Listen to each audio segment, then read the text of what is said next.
Hello everybody and welcome to Forever Motorsports on Forever Sports for this weekend, the Miami Grand Prix, of course, taking place in America, our first American race of the season. Miami, of course, a very new circuit on the Grand Prix calendar, debuting last year in 2022.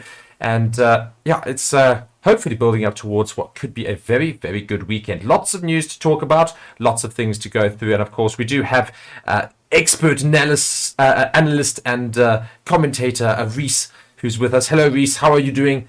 Are you keen for this weekend? I'm doing well, thanks to yourself, Mark. Yes, I'm extremely excited for this race weekend. A lot of upgrades that we didn't necessarily see the full potential of last weekend in Azerbaijan. Hopefully being able to be honed in a bit this weekend. The likes of Red Bull, Mercedes, also with a big upgrade, Ferrari, McLaren, a lot of other teams further down the grid as well. Yes, and we'll get through all of that today in our preview, of course, for the Miami Grand Prix weekend. So just some facts, just to go straight through it, into it. Of course, we are back in Miami, second race of the F1 history. And just some facts about the track. So, of course, the first time it was hosted was last year, and the number of laps that they will be racing is 57 laps. The race circuit is 5.4 kilometers long. The total race distance, therefore, will turn out to be 308 kilometers. And the current lap record, albeit they haven't had many opportunities to break it yet, is held by Max Verstappen last year with a 1 minute 31.361. That was his time last year. Can the new cars beat it? Of course, this year. Let's see if they've made enough upgrades to, of course, go and challenge that. So just a little bit of facts about the Miami Grand Prix, of course. Before last year's Miami Grand Prix, the sport had previously raced once in Florida, in Sebring, back in 1959. So not that any of you would have remembered any of that. But yes, when it moved on to the calendar for 2022, the Miami Grand Prix was licensed for 10 years. Meaning that after this year's race, there will be another 8 at minimum. So lots of races to go in Miami. So be sure to get used to the track because it's going to be around for a while.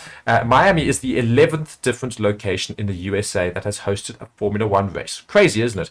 And then during the planning phase, there were reportedly 75 different track designs made for the Miami Grand Prix. That's quite a lot, I suppose there should have to be quite a lot. It's a very, very nitty-gritty sport. And lastly, I'll just go through it. And it says, when it was introduced to the calendar last year, Miami became the 77th different track used for a Formula One race. And actually not as many as I thought there would be. So just going into the schedule for the weekend so that we all understand exactly what is happening. We have got tomorrow, Friday, 5th of May, practice 1 and practice 2. These are all the times I'm going to be telling you in Eastern Standard Time, because that is the local time for the race. Practice 1 will be taking at 2:30 p.m. and practice 2 at 6 p.m. And for British Standard Time, for most of our other people, and that'll be close to more of the African nations and otherwise, you're looking at 7:30 p.m. in the evening and 11 o'clock in the evening. That's British Standard Time. Saturday then comes May 6th, practice 3, 12:30 p.m. in Eastern Standard Time, and qualifying at 4 p.m. Eastern Standard Time. For British peoples, that's 5:30 and 9 p.m. respectively. And Sunday, the big race on May 7th at 3:30 p.m. Eastern Standard Time, otherwise 8:30 British Standard Time. And for all the South Africans, that's 10:30. So, lots to look forward to. Reese? Yes, just the article straight going into news for this race weekend. The FIA has announced that they will be shortening some of the DRS zones in Miami. So, as reported before the season, the first 5 races of 2023 would see changes to the DRS zones, either extensions or reductions, in order to better balance overtaking. In Miami, the first 2 of 3 DRS zones have had their activation points moved further up the road, meaning that the DRS will only be allowed to be open for a shorter amount than it would have been last year. The first DRS activation points at the flat-out turn to turn 11 has been pushed back from 30 meters after turn 9 to 105 meters after the corner, reducing the DRS zone by 75 meters.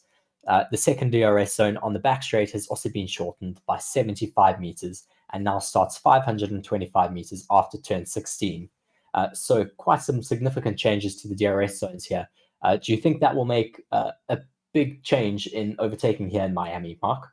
Well, I mean, it's funny, because if you guys want to know, we go and race. Of course, every time we come to a race weekend, we go and race the equivalent track inside the game, of course, with the team. And a whole lot of comments from everybody was just saying how long these DRS zones are from last year. Of course, we were playing last year's version of the track, and just saying that it's just stupidly long in terms of like it's so easy to overtake some people. So, and I think that is what we more or less saw last year, especially with those Red Bulls, with the DRSs, of course, being like some of the most powerful on the grid.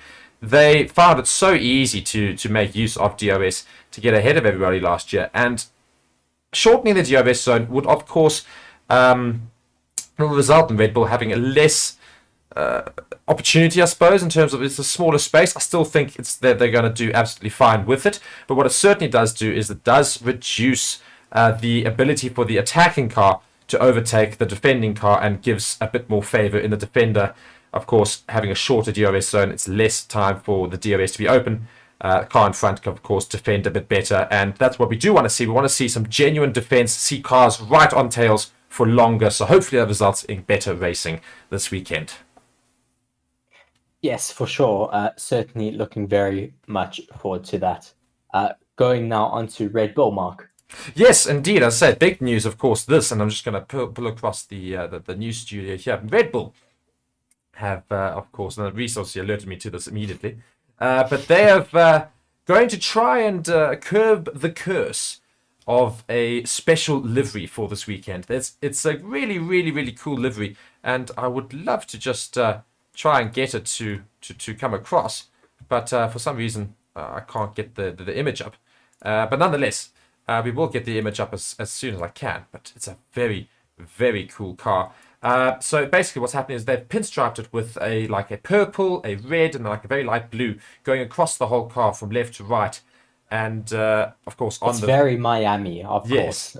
And all those bright colors of the Miami scene. So it is very, very cool.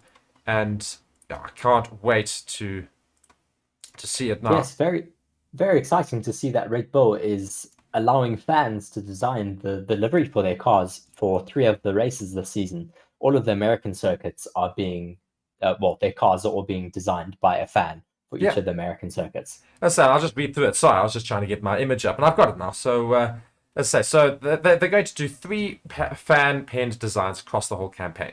So it's going to be in Miami, Austin, and Las Vegas. All of them, the American races. So that's also quite interesting to note. They've made a special thing for all of the American races, not any of the other circuits. So that's quite interesting. I think it's maybe because... Here's a theory. Do you think it's because they think America is not quite traditional at Formula 1? So when they do these little special things that have not been a thing of the past, they're going, well, you know what? We're going to stay away from doing it like Monaco, for example, or otherwise, we keep it traditional there. You keep your normal livery. And we go to America, well, they're new. They don't care. So let's just go and put the fun stuff there.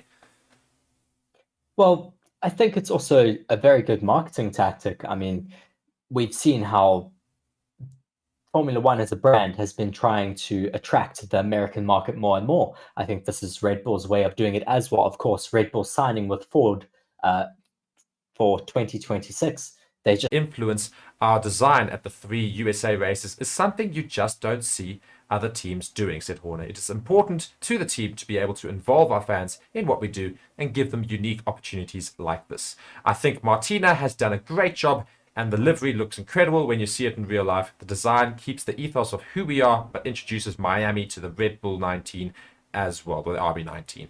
We are definitely going to stand out when you see that car on track. I'm intrigued to see what people come up with for Austin, and of course Las Vegas. That promises to be really exciting. So yeah, very, very cool.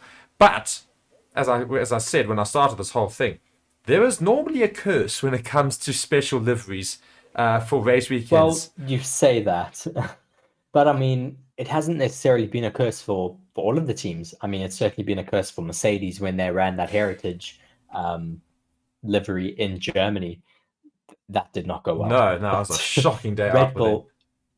Red Bull ran their Honda tribute livery, and they won that race. So, I mean, maybe it's not a curse for Red Bull. Yeah, I just think that the only problem is that, you look at the recent liveries, especially last season, at least, not turning out fantastically for everybody. Ferrari, of course, running that special livery that one time with the yellow. with the more yellowified car, I suppose. Both cars didn't end Yes, up the on the podium. 75th anniversary Yeah. car. And it was not a great day out for them either. So normally when teams do this sort of thing, it's sometimes for some reason some interesting things start to creep in. So whether or not we're going to see that this weekend remains to be unseen. But hopefully nothing goes too far wrong. But it is a very, very cool design. I just want to just touch on it just before we move on. It's a really, really cool design. So fair play to who is it that did it again? Sorry, I just completely forgot. Martina, I think yes, it was. Martina. Yes. So well played, well played. That was it's a very cool design. Yes, going further on from that, just looking at some of the upgrades that we have going into this weekend, we've had a lot of teams working on their floors, specifically the likes of McLaren, Red Bull, Alpine, who else? Mercedes, I'm sure, will also have some tweaks coming for this race weekend. They obviously did not get so much time last weekend in Azerbaijan to test these floors because of the sprint format for the race, for the weekend. So they will certainly be wanting to test them out properly in Miami. That is for sure. Yeah, as I said, I thought I was quite good there with my show credentials. There's, as you said, McLaren. Boom! There's my McLaren car appearing on screen. I thought that was quite good. So appreciate Nate for that. I think we'll just go through and read this a little bit. And it goes, it says in McLaren's case, the altercations being made might at first appear to be isolated to the floor edge and edge wing, but definition and contour changes have been made to the entire surface of the floor. This includes the height of the forward floor blister, the red arrow or otherwise, which will have a direct influence over the shape of the tunnel and strakes beneath. Reese, do you want to carry on? Otherwise, I can keep going. I was waiting. I'll take over for LP. I'll tell you. Okay, perfect. So it just says, meanwhile, the section of the floor, this is still from McLaren, meanwhile, the section of the floor that encloses the lower side impact spar has also been modified with a crescent-shaped blister shrink wrapped around the safety structure to tighten the floor's bodywork. At the rear of the floor, it's clear to see that the interface between the side pod and ramped kick-up has also been re-characterized in order to take advantage of the changes that have been made upstream. So all of these various things, basically, as a consequence, will allow the rear portion of the floor has been modified to make better use of the new flow structures generated ahead of it. So hopefully, better airflow throughout the entire car. That is the hope. Yes, and moving on to Alpine, the changes that they have made have not been as extensive as McLaren, but are also just as rewarding from a performance standpoint, given that there are optimizations of their design of their car already. The midway flap that's created by two cutouts on either side of the floor has now got a leading edge curl facing down towards the ground rather than away from it, whilst the surface geometry of the flap has also been adjusted besides. Thereafter, the floor has been contoured slightly differently in order to take advantage of the alterations ahead, and further modify the floor structures received by the floor cutout. Also, just some more changes made to their floor to optimize airflow around that skirt and just create a best suction underneath the car as well. Yeah, and I mean, Red Bull also deployed a new floor in Azerbaijan, of course, as modified design in order to take advantage of revisions made to the RB19's side pod. So you're going to see lots of new floors this weekend, and lots of upgrades on various cars, which will be very interesting to go and look at, because I think we might finally see a bit more of a packed. And I know we say this every week, but I genuinely do feel this weekend, I think we're going to see some changes with regards to at least the midfield. I think you're going to see McLaren improve dramatically, and I think we're going to see Aston Martin and Ferrari, Mercedes, they're going to battle it out a lot more, I feel, this weekend. I still think Red Bull will be quite clear on top. But the challenges after that, I think, will be certainly making a bit more of a statement. Well, we'll have to hope that Red Bull also don't make too much of a step forward this race weekend. Obviously, a lot of talk still going on that they haven't optimized last week's floor. So will that come into play this race weekend? We'll see. Maybe it was a high speed floor for them for higher speed tracks. We'll have to see. But yes, hopefully we will get some closer racing this weekend. Yeah, and moving swiftly on to just a little bit of news just going into the weekend, not necessarily regarding Miami, but Leclerc is on Mercedes' F1 radar for the long term, but not now, says Wolff. So that's very interesting in itself. The Mercedes boss Toto Wolff says Charles Leclerc is definitely a long-term option for his Formula One team, but has ruled out any imminent move for the Ferrari ace. Speculation emerged in recent weeks that Leclerc was in talks with Mercedes as a pound as a possible replacement if Lewis Hamilton does not stay into next year. But Leclerc himself denied there's been any contact with Mercedes or its boss Wolff, although he intriguingly added the word yet at the end of his sentence. Speaking at the Azerbaijan Grand Prix, Wolff himself also rubbished suggestions that dialogue had opened between the team and the Monegasque driver. However, he said it would be foolish of the squad to ignore Leclerc as an option for the longer term. Wolff goes on to say, Charles is a super guy, and for the long-term future, someone you need to always have on your radar. And that's clear, but not for the short and the medium term. Wolff explained that the only time he had personally spoken to Leclerc recently was when he bumped into each other at the Melbourne airport on their return from the Australian Grand Prix. Leclerc's current deal at Ferrari runs until the end of the 2024 season. The current Mercedes driver, Lewis Hamilton, is out of contract at the end of this year. So, yeah. A lot of speculation going on, obviously, whenever someone's contract comes to an end, especially a 7-time world champion like Lewis Hamilton, there's always going to be a lot of speculation, a lot of talk. Maybe he'll get another 1-year extension, maybe a 2-year extension. We'll have to see from there, but I don't think we'll be losing Lewis Hamilton all too soon. Also, I think the problem, or at least the issue, not necessarily a problem, is the fact that Hamilton and Wolff have got a very, very good relationship. The Mercedes team and Hamilton have worked together for many years now. You know, it's like Mercedes Hamilton is in one word. That is just that's how we know it. At this stage, Lewis Hamilton is as much of a figure in Formula One as Valentino Rossi is in MotoGP. It's like Michael Schumacher. It's synonymous with the name Formula One. Exactly, but I think it's also, when you look at the team, you know, it's difficult for Mercedes to go and say, well, you know what, Lewis, you're getting on in years. You're not necessarily as good a driver as you used to be. We need to move on to the next best thing, which maybe they see as Charles Leclerc. He would be a very good replacement, of course. I mean, Charles Leclerc, definitely one of the top drivers on the grid. You see it in that Ferrari. You know, Carlos Sainz got that same Ferrari, yet Charles Leclerc seems to always manage to get a bit more out of the car than Carlos Sainz.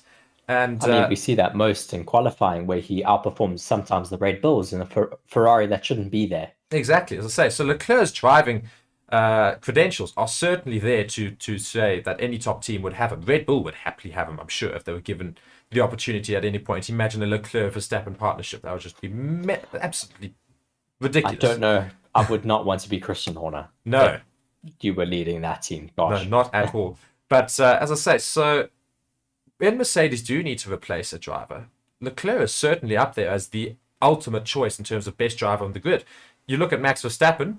After that, who's your best driver? I would probably say Charles Leclerc at the moment. Not necessarily saying Lewis Hamilton's not there, just saying that in terms of future proof, Charles Leclerc is certainly there. And Lando Norris maybe as well. George Russell in with a shout, but he's already at Mercedes. So, you know, I wouldn't be surprised at all if when Lewis Hamilton does leave, whether it's next year, the following, or the following after that Charles Leclerc is the one sought out by Mercedes. I mean, it would be a very, very interesting partnership, Charles Leclerc and George Russell. Both, I think, very big, prominent figures, but I think they would make a good team.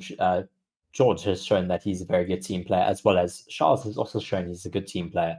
I don't know if Charles and Max drive a team up would work, because they both would just clash too much. Yeah, I don't think that would work very well. But yes, so that's all speculation there from Toto Wolff and Charles Leclerc, or Charles Leclerc. However, each person wants to say it. Everyone has a different thing. But moving on to a little bit of just slightly separate information. Reese, you've got some news on F2. I'm actually going to hijack that a little bit and put in some Formula One 23, the game, coming out very soon. Yes, we completely forgot about it when we were setting up the stream. But very, very exciting to have Formula One 23 coming soon. EA Sports Formula One 23 has been unveiled with a slew of fan-requested features and the return of its Breaking Point story mode. Not only will we see the return of Breaking Point, the immersive story mode, including Aiden Jackson and Devin Butler, but the new game is also set to include new improvements on the physics and, importantly, the full roster of drivers, teams, and tracks for the 2023 Formula One season from day one. That is what we want to hear as fans, of course. As we hoped and expected, the full calendar for the 2023 edition of the Formula One schedule will be included with the new game. That will include the new venues, such as the new Las Vegas Strip street course in the US and Losail International Circuit in Qatar from launch. So keen for racing Las Vegas. I reckon that's going to be the best track of the year. I do actually think, looking at that Las Vegas track, I think that is going to be the best race of the whole season. I cannot wait to race it. It's going to be so awesome. Yes. It's really going to be such an amazing track, not just to play in the game, but to watch later in this year. Carrying on, the last Codemasters developed Formula One game to feature red flags, which is now being reintroduced in this game, triggered after a pileup was Formula One 2014. They've been absent ever since, and dedicated Formula One fans will be happy that they are returning. It may create some havoc, though, in our Formula One streams, but we'll have to see about that. As well as handling has now been further improved in the Formula One games, making it more predictable, at least, as well as hopefully allowing it to be a bit more realistic, truer to the new cars in 2023. Also, some questions from fans asking if Podium Pass is getting revised for the F1 World. Podium Pass has been in the Formula One game since Formula One 2020 and has remained largely the same since. It includes optional challenges across Grand Prix and time trial modes that dish out XP. That XP levels you up, and when you go from one level to the next, you unlock cosmetic items such as car liveries or drivers' outfits. In Formula One 22, this also included furniture for F1 Live as well. Yay. The announcement makes no mention of Podium Pass, but F1 23 is set to include an F1 World Hub. It sounds oddly familiar, but offers some distinct differences from what Podium Pass used to be. Specifically, a new progress system and form of car upgrades will now be achievable. How it ends up being being monetized is yet to be confirmed, but we can say that Bitcoin, the virtual currency with Podium Pass, is returning. Yeah, so very, very keen to see when I can go and get that game. I cannot wait to play. Yes. It's going to be very expensive, though. I don't have that money. But I'll tell you what, yes, you guys can go release and... dates. If more people watch the channel, more people subscribe to the channel and like the videos and etc, etc, etc, etc, maybe we can go and afford the game and we can play it all for you and fool around and make a complete fool of ourselves. Yes.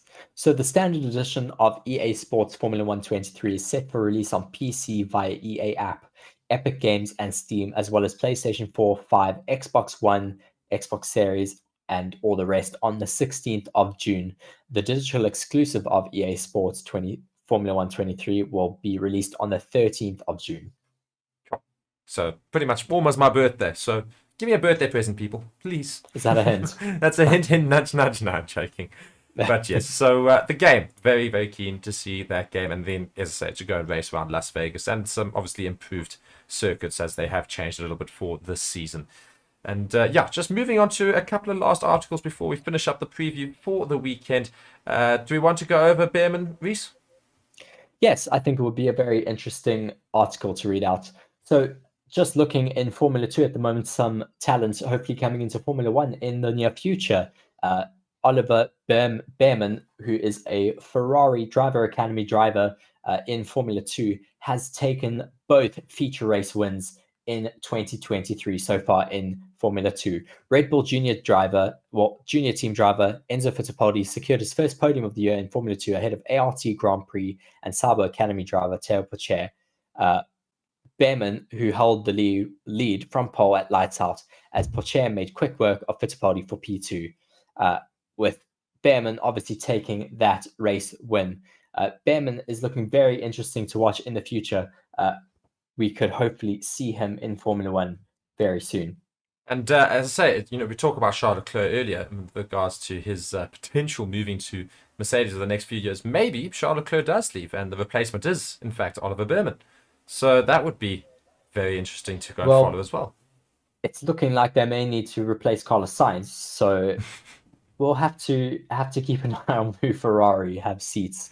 That could come and fill those seats for them.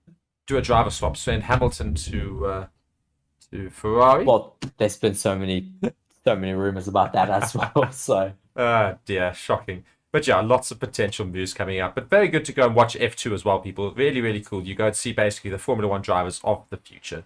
And just to end off, quite an interesting little fun article here. Toto Wolff.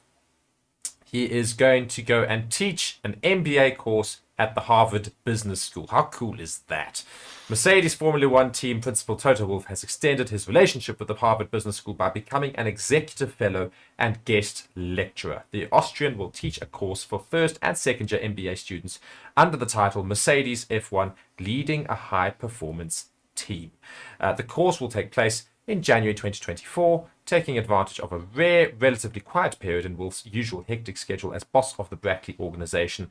Wolff will teach the course in conjunction with Professor Anita Albers, with whom he has worked closely in recent years. Dutch-born Albers followed Wolff and the team during the 2021 season, studying the way he operated, and wrote a case study called Toto Wolff and the Mercedes Formula One team. Very original name, isn't it? Which led to previous appearances by Wolff at the university's campus in Massachusetts. The pair also collaborated on an article in the prestigious Harvard Business Review called Number One in Formula One, which encapsulated Wolff's approach to leadership in 6 lessons. The executive fellow role is granted to people working in various areas who are willing to teach in their spare time along with their day job. So very, very cool from Toto Wolff to go and take part in this. And but also, what an honor.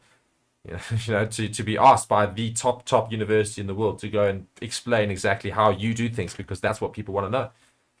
yes, for sure. And Toto Wolff says there in the article, I feel very honored and privileged to continue working with the incredibly bright young minds at Harvard, said Wolff. Whenever I step on campus, I'm inspired by the students' curiosity and ambition, and I leave energized by the special learning environments they create together with the brilliant faculty. We very much look forward to welcoming Toto back to the campus, said Albers. So clearly a very, very exciting opportunity there for Toto Wolff, as well as those students at Harvard. I say more for the students. Imagine being a Harvard student, you go there and then Toto Wolff telling you how to make Formula One cars. Not quite, but obviously how to run a team. Would be awesome. But otherwise, people, that does bring us to the end of our preview for the Miami Grand Prix. Reese, I'm going to hit it as we always do. We're going to have predictions. Your top 5. Go. For 5th, 4th, 3rd, 2nd, 1st. Go. Oh, gosh. From 5th?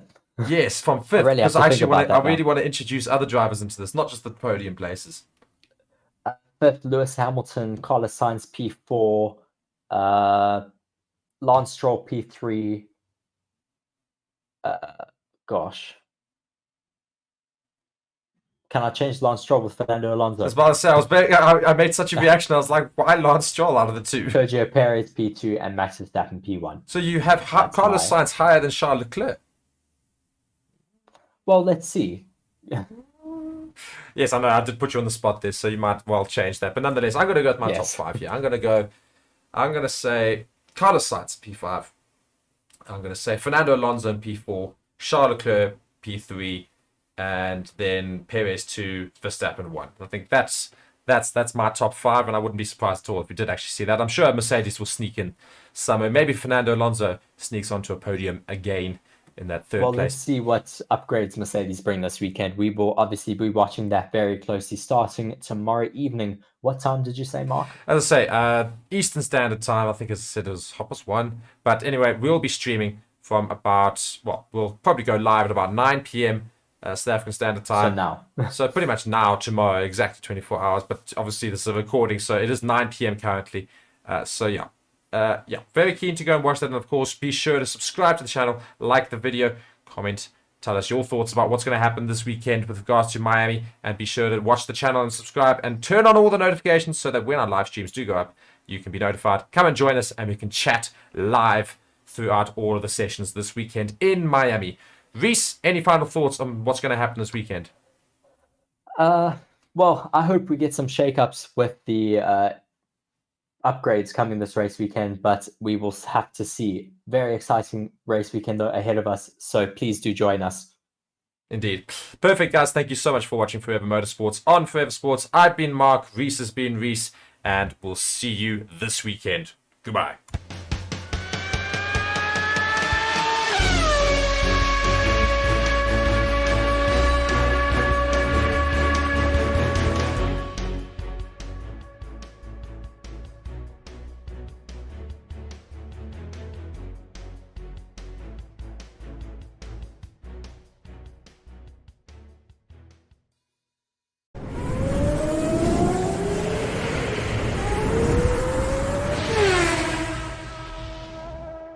Hello, everybody, and welcome to Forever Motorsports on Forever Sport. Today's guide on how to watch the 2023 Formula One season, which kicks off this weekend. The Bahrain Grand Prix will officially get the season underway, and there is just so much action between now and about November when the season will come to an end. Just races all around the world, more sprints, more races, a busier season than ever, and yeah, I think it's going to be a very interesting season to see exactly if Red Bull can continue to sort of assert their dominance, if we're going to see Mercedes coming back, what are we going to see? And the question is, how can you watch all the action throughout the season? Now, the first things first is that we will do videos for every single Grand Prix. We will do videos on how to watch that particular Grand Prix on a free-to-air broadcaster. Which means that as long as you subscribe to the channel and you monitor us, you'll be able to sort of find out how to watch every single race on a free-to-air broadcaster. And so make sure you subscribe to the channel for that. Now, to be able to do that, though, however, there are very different broadcasters from around the world. So what you're going to do is you're going to get yourself a VPN. I recommend using ExpressVPN because we've tried and tested it and it just works. So what you're going to do, link in the description, get ExpressVPN, get yourself that year subscription as well. If you sign up for a year subscription, you'll actually get an extra 3 months for free, which means you'll be able to start watching from this weekend and it'll cover you up to about June next year. You're going to install ExpressVPN and it's going to come up something look like that. And you think if you click on the right hand side there, you're then going to get these this pop up, and those are all the locations of all the various places where you can connect to sort of servers. And what it does, it kind of geolocates your device. So for example, for Bahrain, there are free-to-air broadcasts in Belgium as well as in Austria. So you connect to those locations and you go to those sites. But if you totally wanted to watch the entire season, my recommendation would be to get F1 TV Pro. Now, it is only available in certain locations, that being the US, the Netherlands, Sweden, I think Spain, Germany. Then you'll need to use ExpressVPN if it's not covered in that region.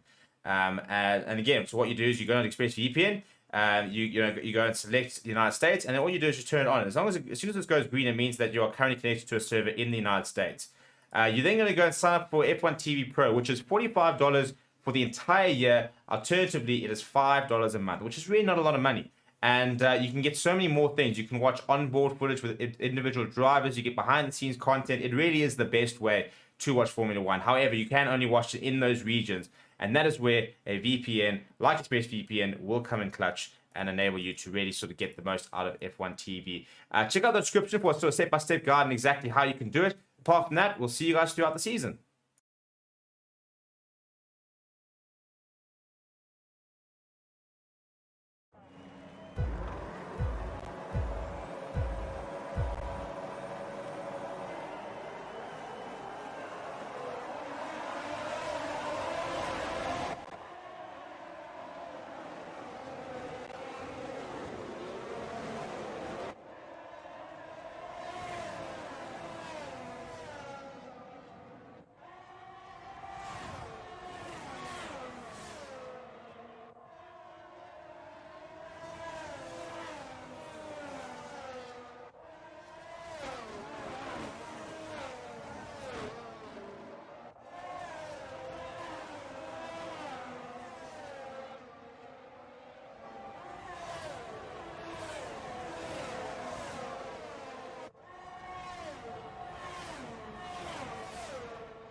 everybody, and welcome to Forever Motorsports on Forever Sport. Today's guide on how to watch the 2023 Formula One season, which kicks off this weekend. The Bahrain Grand Prix will officially get the season underway, and there is just so much action between now and about November when the season will come to an end. Just races all around the world, more sprints, more races, a busier season than ever, and yeah, I think it's going to be a very interesting season to see exactly if Red Bull can continue to sort of assert their dominance, if we're going to see Mercedes coming back, what are we going to see? And the question is, how can you watch all the action throughout the season? Now, the first things first is that we will do videos for every single Grand Prix. We will do videos on how to watch that particular Grand Prix on a free-to-air broadcaster. Which means that as long as you subscribe to the channel and you monitor us, you'll be able to sort of find out how to watch every single race on a free-to-air broadcaster. And so make sure you subscribe to the channel for that. Now, to be able to do that, though, however, there are very different broadcasters from around the world. So what you're going to do is you're going to get yourself a VPN. I recommend using ExpressVPN because we've tried and tested it and it just works. So what you're going to do, link in the description, get ExpressVPN, get yourself that year subscription as well. If you sign up for a year subscription, you'll actually get an extra 3 months for free, which means you'll be able to start watching from this weekend and it'll cover you up to about June next year. You're going to install ExpressVPN and it's going to come up something like that. And you think if you click on the right hand side there, you're then going to get these this pop up, and those are all the locations of all the various places where you can connect to sort of servers. And what it does, it kind of geolocates your device. So for example, for Bahrain, there are free-to-air broadcasts in Belgium as well as in Austria. So you connect to those locations and you go to those sites. But if you totally wanted to watch the entire season, my recommendation would be to get F1 TV Pro. Now, it is only available in certain locations, that being the US, the Netherlands, Sweden, I think Spain, Germany. Then you'll need to use ExpressVPN if it's not covered in that region. And again, so what you do is you go on ExpressVPN, you go and select the United States, and then all you do is you turn it on. As soon as this goes green, it means that you are currently connected to a server in the United States. You're then going to go and sign up for F1 TV Pro, which is $45 for the entire year. Alternatively, it is $5 a month, which is really not a lot of money. And you can get so many more things. You can watch onboard footage with individual drivers. You get behind-the-scenes content. It really is the best way to watch Formula One. However, you can only watch it in those regions. And that is where a VPN, like ExpressVPN, will come in clutch and enable you to really sort of get the most out of F1 TV. Check out the description for a sort of step-by-step guide on exactly how you can do it. Apart from that, we'll see you guys throughout the season.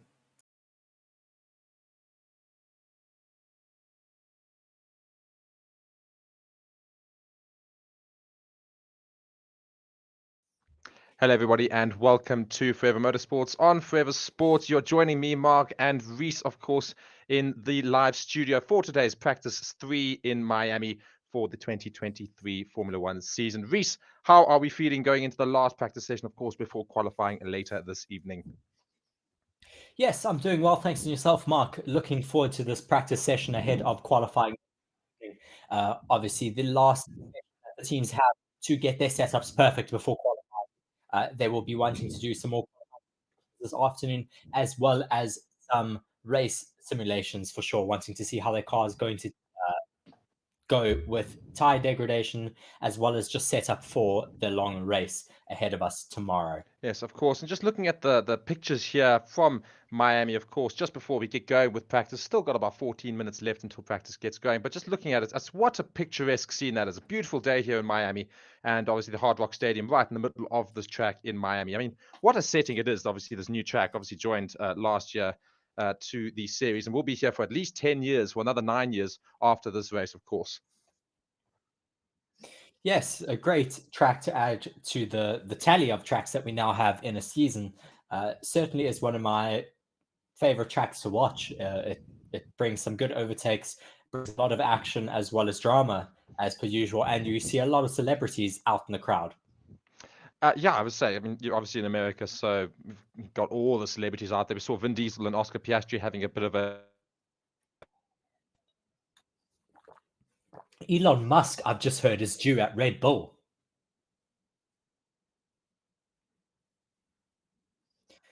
Very interesting to hear that. It seems like we may have lost Mark for a bit there, but carry on. We shall just waiting on this practice session to get underway. Not much longer left to wait, but still a lot of time to find, I'm sure, out on track this afternoon, just optimizing some of their setups, as well as just watching how that tire degradation works over this race weekend. We'll have to see. Please do let us know if you have any questions down in the comment section below, as well as let me know where you're watching from. Looking still quite empty in the paddock there in the middle of the stadium here, but I'm sure it will get a lot busier before qualifying. We see the stands now as well filling up before this practice session gets underway. FP3 starts in 12 minutes and 26 seconds, so still a little bit to go, but not too much longer now. Just carrying on here with Will Buxton and some of the other pundits in the Miami Stadium.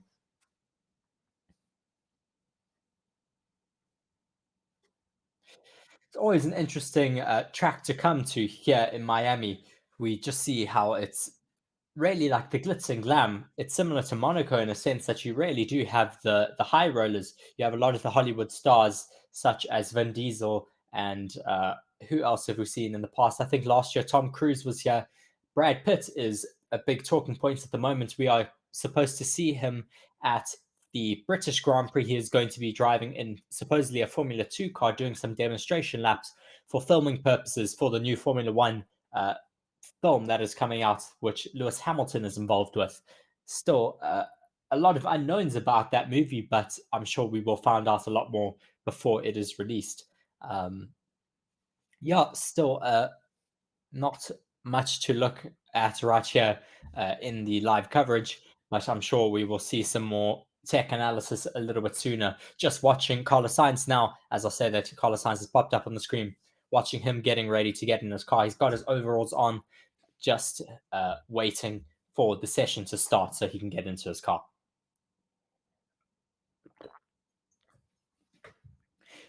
Big news, though, coming from FP1 into FP2, I think it was yesterday, is that Charles Leclerc will be taking a new gearbox today before qualifying. We saw him have a big crash there at the end of FP2 yesterday evening, just having a snap of, well, understeer and then correcting it and just not having the space to keep himself out of the wall and unfortunately breaking his front right tire. Just watching some replays of that must have been heartbreaking for him. He's had such a dismal start to the season. Still a long way to go, of course, but we would expect Charles Leclerc to bounce back hopefully soon. I certainly hope to see him fighting it out for the podium spots. We've seen how fast he is in the past, and it's been very disappointing to see him having a hard time this year so far. Just watching a slow-mo there, just the crunch of that front wing and that front right tire. He looked very disappointed when he came walking back into the pits after his Vespa ride. Just a shot there of Fred Vasseur's face as well, the new Ferrari boss, not looking very impressed. But unfortunately, it was a crash that happened, but at least it was in the practice session and not in the race. It's better to make these mistakes now in the practice sessions, of course, rather than having it in the race where you're going to lose out on all these points. So hopefully he is able to keep it out of the walls tomorrow afternoon. Just watching Lewis Hamilton now on the coverage, just having a bit of a chat about FP1 and the pace of that Mercedes. Let's just hear what he has to say. Just saying that the preparation going into the practice session was normal as most weekends, but the car just seems to be working at the moment.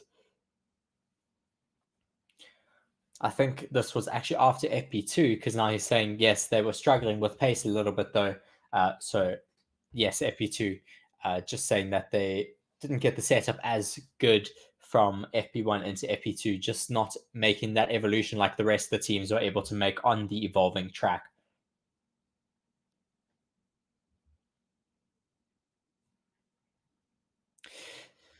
Just complaining still a bit that there is a lot of bouncing in the car. Just watching a replay as well of him going over that curb in the very tight section near the end of the second sector, where his car was bouncing quite a lot over those curbs. Just watching him, though, going around the corners here, just keeping it within track limits. You can see how the floor, though, is hitting the bottom of the tar. So there is still quite a lot of oscillations going through that car, which is quite difficult when you're the driver trying to steer into a corner, of course. I see that we do have Mark coming back onto stream soon. But yes, still carrying on here with Lewis Hamilton chatting about his FP1 and FP2 session.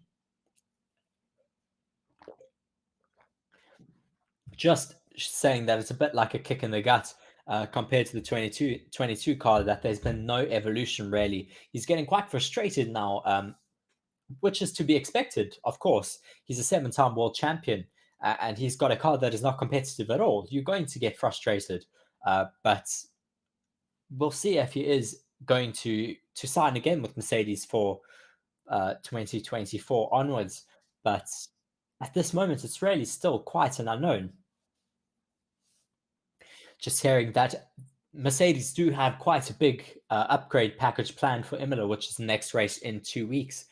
So hopefully they are able to make some major upgrades before then and some major improvements, because yes, Lewis Hamilton is getting rather frustrated at the moment.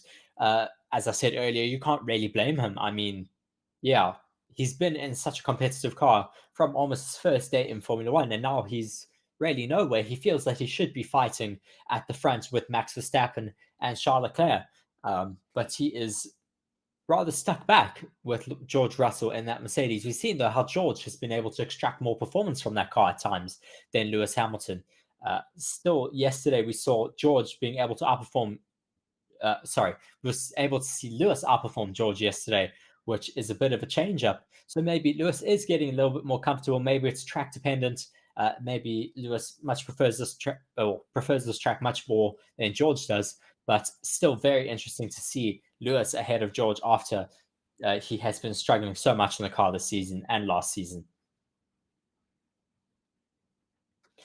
Just hearing from the commentators saying that it is a lot hotter today. So I would be surprised if we see the track times set yesterday being beat today because of this heat. Normally when it gets hotter, you lose a lot more track grip, of course, and tire temperatures are going to be skyrocketing, that is for sure, which makes things so much more difficult for the drivers to get information for Sunday if we do not have similar running conditions. There is also a lot of talk of rain for Sunday, but that is yet to be seen as of this point.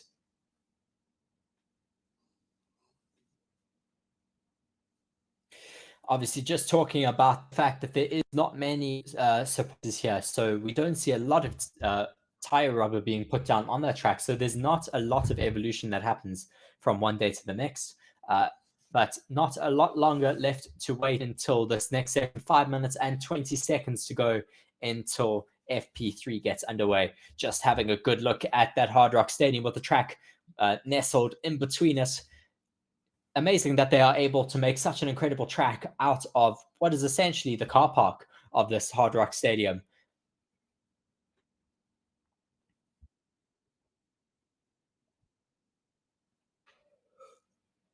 Yes, I can hear you, Mark.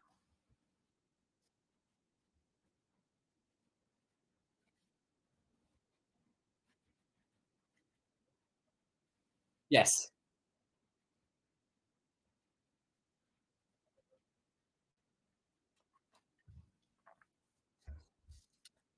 Well, so far just been chatting about the drivers, a lot of talk about Lewis Hamilton and the fact that he is still not very comfortable with the car setup, still bouncing quite a lot. We saw that represented in his times in FP2, but hopefully they will be able to make a big improvement in Imola where they have a massive upgrade package coming in.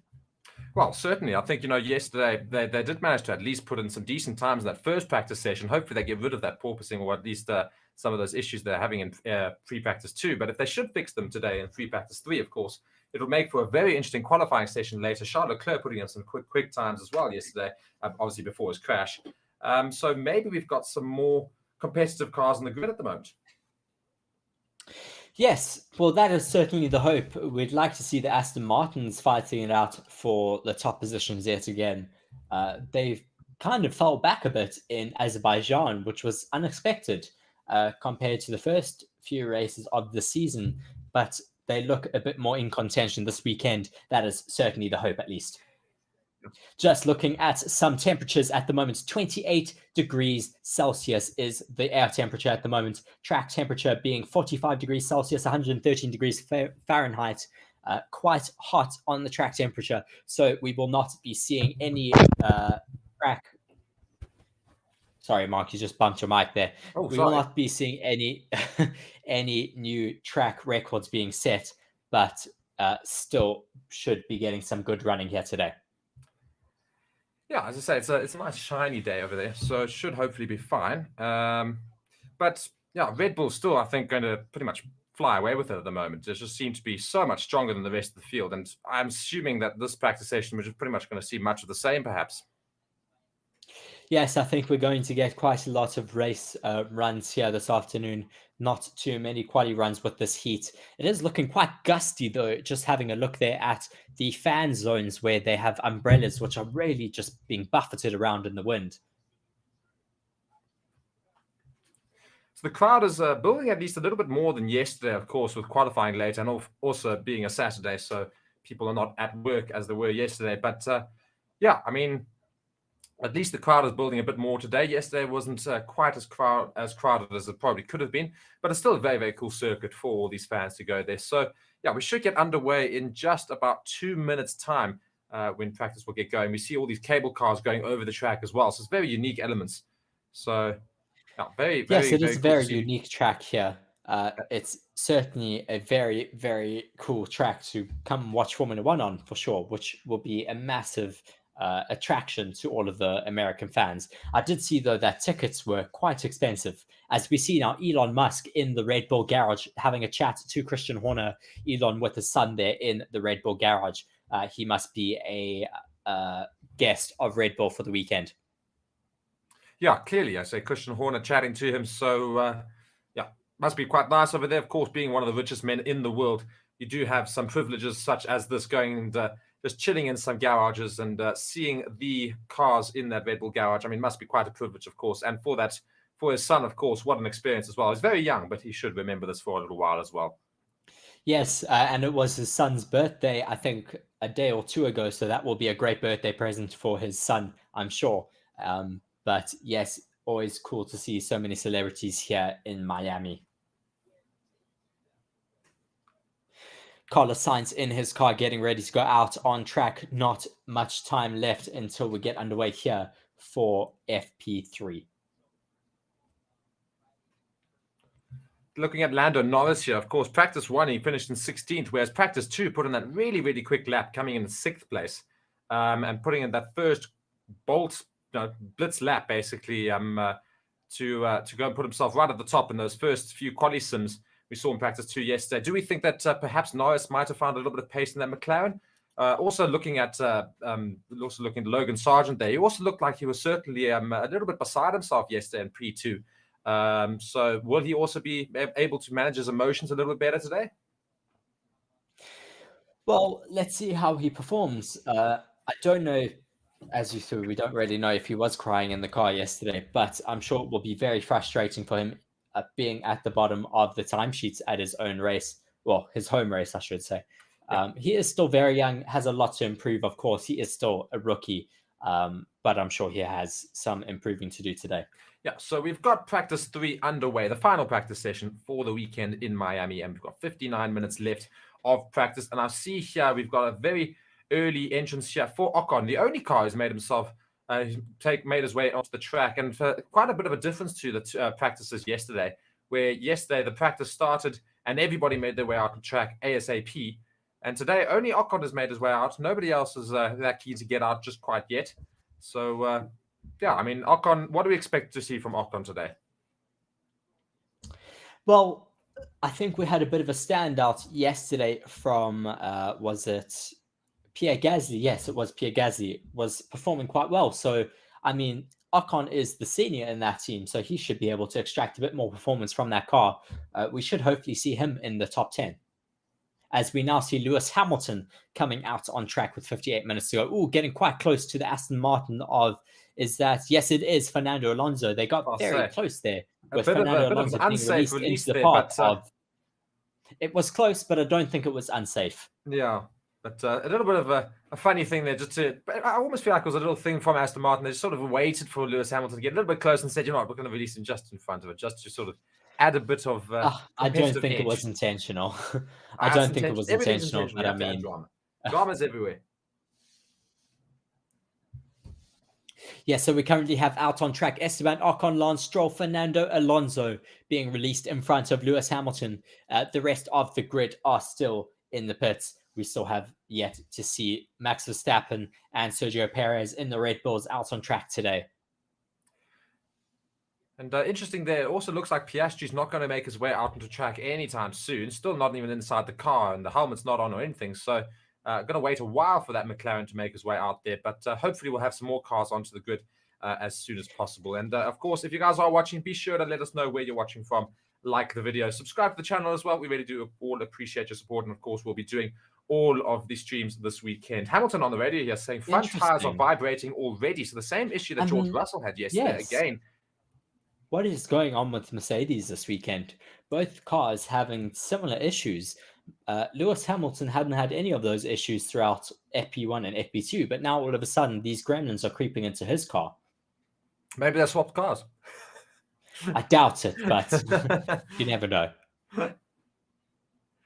I'm going to go grab some water quickly. Setting the first time lap here, and of course yesterday we saw some sub 130s across the whole thing. So sub 128 was seen once from Max Verstappen here, and Ocon's going to go over in a relatively quick time already in the start of this practice session at 131.1, which is not too bad considering he's on mediums and it's in the middle of the day. So not a too bad a lap there from Ocon. No, not bad at all. We should see some best times, I'm sure, being put in. But just watching Will Buxton here in the pit lane, it is super, super windy. We can see how his overall is just being blown around there, which will also affect the cars, which are so sensitive to side winds. And Hamilton here is doing a times lap here on a set of soft tires and has already gone slower in the first sector compared to Ocon, who was on mediums. So is that a telltale to the fact that Mercedes have got that little bit of an issue that they need to really sort out in their car? Yes, I mean, he's not doing any race simulations because he had that wing open wide during that first DRS sector, but he possibly has some heavy fuel on, looking neat and tight, while still riding that curb, though, there in that super tight sector. Yeah, not looking super fast. As I say that, though, he has put in a fastest middle sector. But not by much. I mean, only just getting there ahead of Ocon's sector. So still not a particularly quick lap for Hamilton here. Not a great start for the Mercedes team.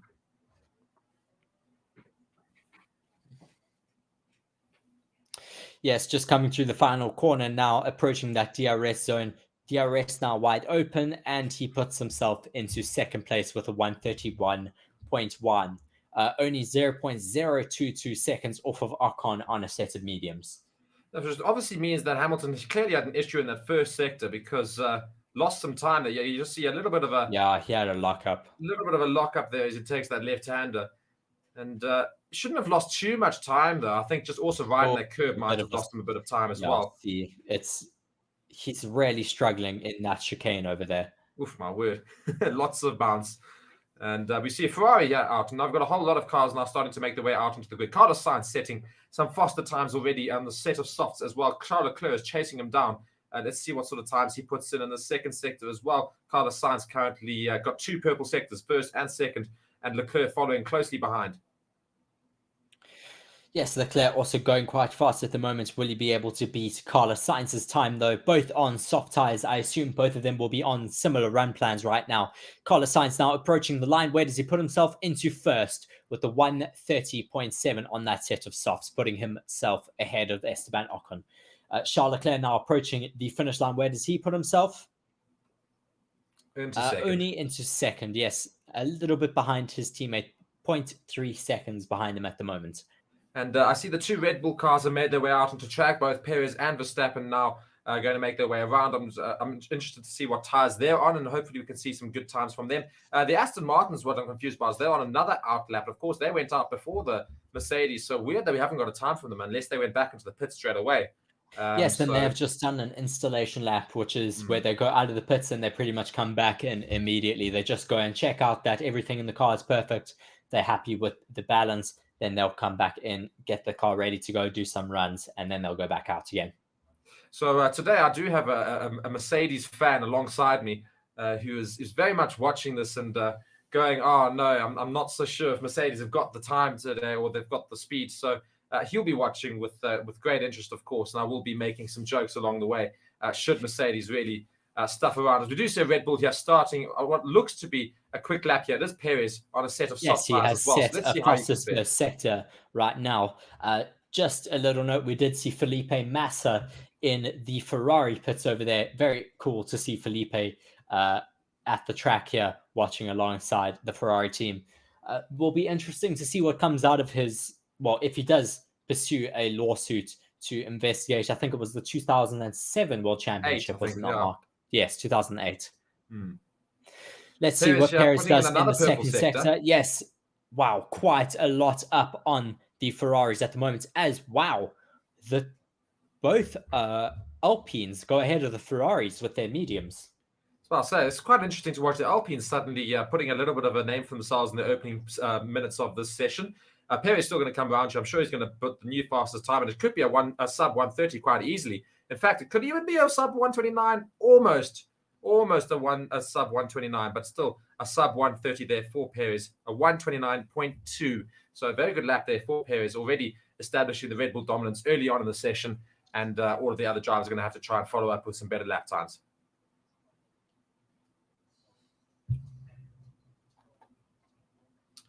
George Russell here in the pits, of course, having all those issues yesterday, and he's now being put down onto the floor, getting ready to make his way out onto the track. Can George Russell get this car under control? Will the car actually be all right, or are we going to see some more issues happen today again? Hopefully not, and I'm interested to see how George can do. He's on a set of softs, so we're hopefully going to see a quick lap be put in from the Mercedes. We currently have Max Verstappen out on another hot lap, or on his first hot lap for today. Let's see if he is able to match or improve his teammate. Coming around the second to last corner now to prepare for this new hot lap, he is finishing up a hot lap. He has set 2 fastest sectors coming now through the last sector, and he does improve on Perez's lap and breaks that 129 barrier with a 128.93. Very good lap there from Max Verstappen, of course, asserting his dominance as the number 1 driver for that Red Bull team. But still interesting, though, those Alpines up there in 3rd and 4th. So on medium tires as well. So quite interesting the fact that they're quite close to those cars on soft tires, even though they're running on mediums. So Christian Horner seems not to be very concerned about what's happening out on track right now. He's just having long conversations with all the guests in the box there, just talking about it. So clearly he's quite comfortable with what's happening in the Red Bull team, not even bothering to watch Max and Sergio Perez make their way around the track. Yes, I think he's done his job for now. Now he has to entertain all the guests that they have there, who I'm sure are paying quite a pretty penny to be in that Red Bull garage. Interesting to see as they come into the braking point for the second to last corner that they just get a bit of a puff of smoke that comes out of the back of the car. It looks like that may be the skid plate just bouncing along as they come into that braking zone. We have seen now Carlos Sainz putting himself up into 3rd position. Charles Leclerc coming to finish up his lap now with the fastest middle sector. Will he be able to improve and beat either of those Red Bulls? Let's see as he crosses the line now and puts himself ahead of Sergio Perez up into 2nd place. But not beating Max Verstappen, though very, very close. 0.094 between him and Max Verstappen. So very close to that time. Hamilton here doing another fast lap on a set of softs. So let's see what the Mercedes driver can do here. DRS wide open as he goes down that long DRS straight. Very, very long. Of course, not coming into those few turns before the end of the second sector. You know, these tricky turns here. This is especially when a lot of people can lose it, as we saw yesterday as well. And Hamilton there just managing to ride those curves a little bit better than he has done so far.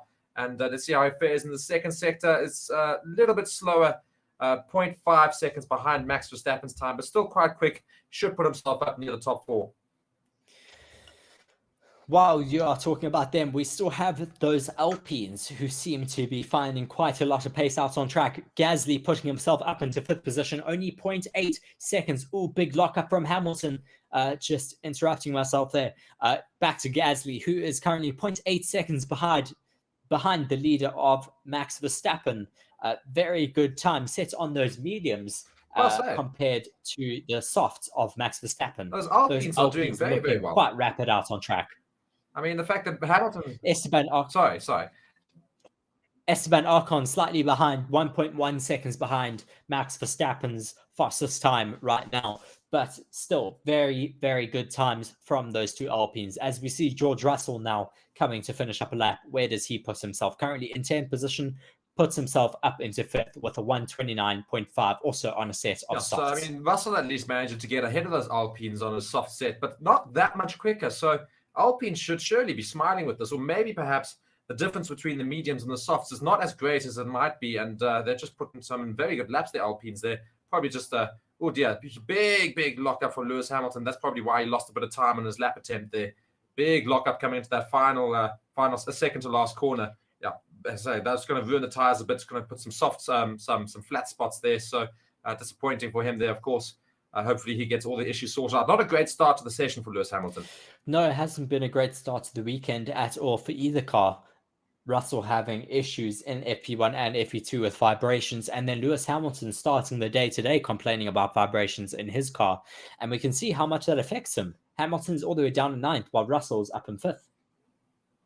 Now, Guan Yu Zhou here going, of course, his teammate Bottas has just put himself up into 7th on a set of soft tyres. Guan Yu Zhou going here, just finishing the first sector, 0.8 seconds behind Verstappen's time so far in this lap. So let's see whereabouts he goes. I haven't seen much of the Alfa Romeos this weekend. Been very, very quiet, but Bottas just sort of reminding us they're sort of there and thereabouts in 7th place at the moment. But yeah, the Alfa Romeo is not looking very quick around Miami this weekend. The Mercedes keeping well out the way of Zhou Guanyu right now as he is on his hot lap. Sergio Perez starting another hot lap here. We'll have to keep an eye on his sector times. Nick de Vries as well on a hot lap, not setting any purple sectors for now. Zhou finishing up his second sector, 1.5 seconds off of the pace at the moment on a set of softs. Not looking great for the second Alfa Romeo here this weekend. Valtteri Bottas doing quite well though, up in 7th place. Sergio Perez on his hot lap, not putting in any purple sectors though. No, not at all yet. I just got a comment here going, go Zhou. So clearly somebody's a little bit of a fan of the Alfa Romeo driver. So Alonso putting in a purple sector. Sorry, just to interrupt myself. Alonso got a purple sector on a set of mediums. On a set of medium tires. So this could be something very interesting to watch here, of course. Doing a sub 30 in that first sector, which is very good, of course, for that Aston Martin. We haven't actually seen the Aston Martins really try to grip this track as of yet. So hopefully now we're going to see them put it in. Put the purple middle sector. Someone's taken away Fernando Alonso's purple first sector, though. I wonder who that is. Might well be Max Verstappen, who might be chasing. Or maybe Pierre Gasly, who moves into 3rd on those mediums. My word. A lot of evolution at the moment on the track. As you said, Max Verstappen is on a hot lap. He did take that middle fastest sector as Perez finishes his hot lap now, putting himself up into 1st. Fernando Alonso coming to finish up his lap now. Let's see where his time puts him. Max Verstappen 0.6 seconds up on his fastest lap though right now, setting another purple middle sector. I just want to say with regards to Alonso, just quickly, he's on a set of medium tires and he's right up there in 3rd, just 0.36 seconds behind Perez's quickest lap there. Max Verstappen about to put an even quicker lap, but Alonso all the way up in 3rd on medium, so doing very well in that Aston Martin, as Verstappen does indeed go quickest. Another sub 128, and we see it again, a 127.96, a brilliant lap from the Red Bull driver there. So that's going to be quite something to beat for the rest of the field for the rest of the session as well.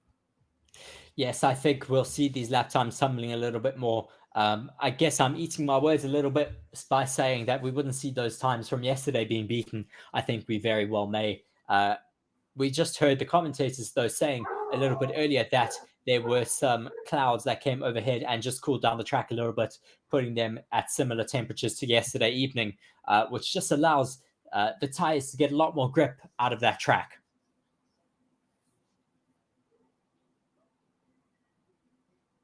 Looked like we may have had a packet or something in the rear of the Red Bull there.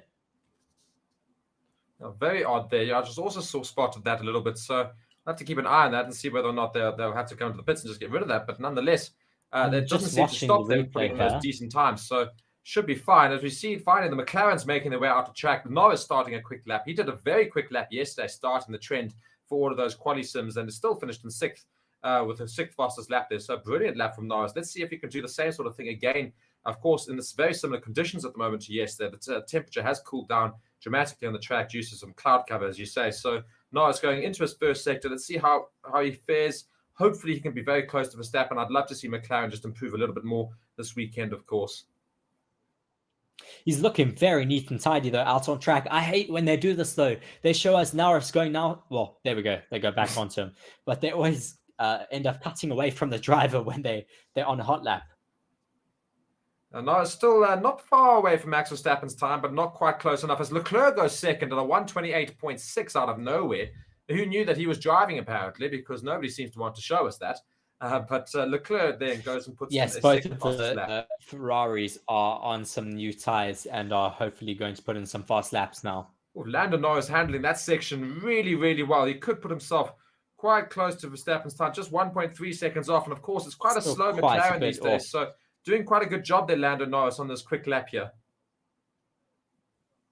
Good from Fernando Alonso and the AlphaTauri there to keep well out of the way of Lando Norris's hot lap. Norris coming now into the second to last corner. Neat and tidy, no lockups from him. Approaching the next DRS zone, wide open, and puts himself up into 10th position. Just hearing from the commentators that we have Jeff Bezos in the McLaren pit lane this weekend. So two rivals here in the pits, Elon Musk and Jeff Bezos. Very interesting to hear. They were discussing some deals with the teams to buy them. Elon Musk thinking, you know what, I've got space. We've been fighting with Jeff Bezos and the British billionaire, of course, Richard Branson with regards to space. Maybe they think, you know what, the new fight is going to be in F1. And Mercedes is being talked to from Jeff Bezos, and Elon Musk is chatting to Red Bull. So McLaren, who knows? McLaren from Jeff Bezos. Sorry, nonetheless, more actually better for McLaren. Yeah. Logan Sargent doing a quick lap. Doing all right, I think. Hopefully, we'll see a decent time get put in from him. Comes into that second to last corner here. Haven't seen a time from him today, I don't think. So we'll see whereabouts this puts them. I don't think he's going to get a sub 130. It's going to be a bit slow here as he's coming around. It's going to be a 131, I reckon. Not just under the 131 mark. Puts himself up into 16th position. Not too bad. A little bit better than yesterday, but not able to match the pace of Albon up in 13th right now.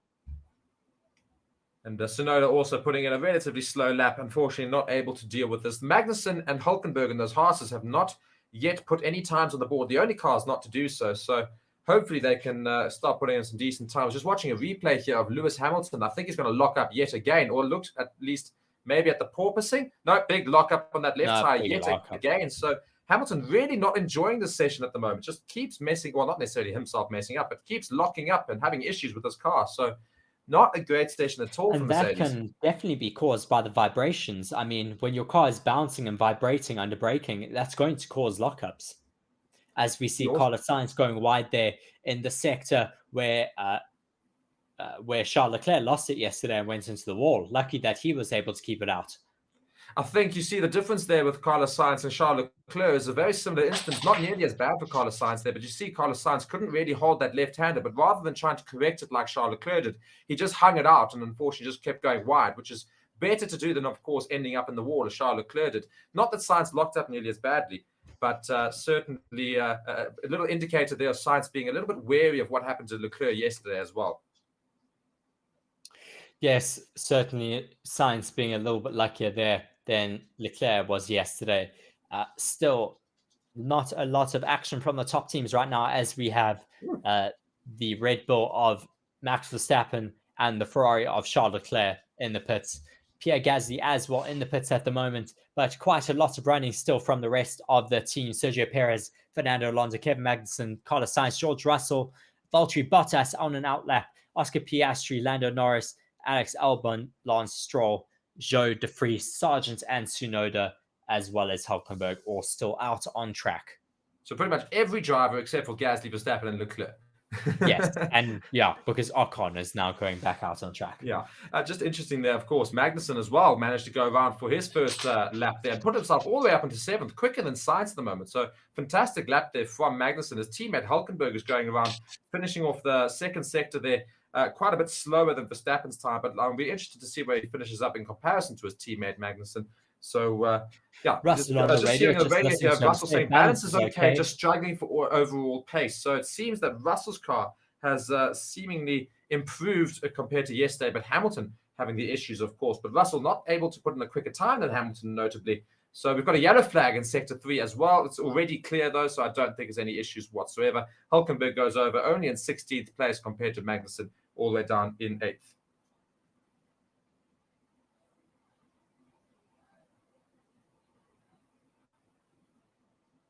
Haas going quite slowly now on a slow lap, just watching what he is doing at the moment.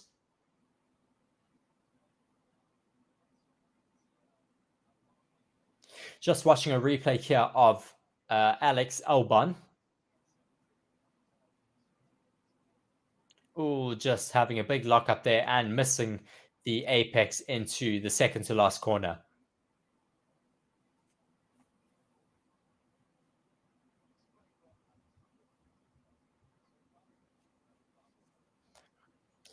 Sounds like he just made a bit of a mistake on one of the toggles, as we now see Carlos Sainz yet again on a hot lap. Putting in a personal best first sector at the moment, but not beating any second sector. Well, not beating any sector times right now.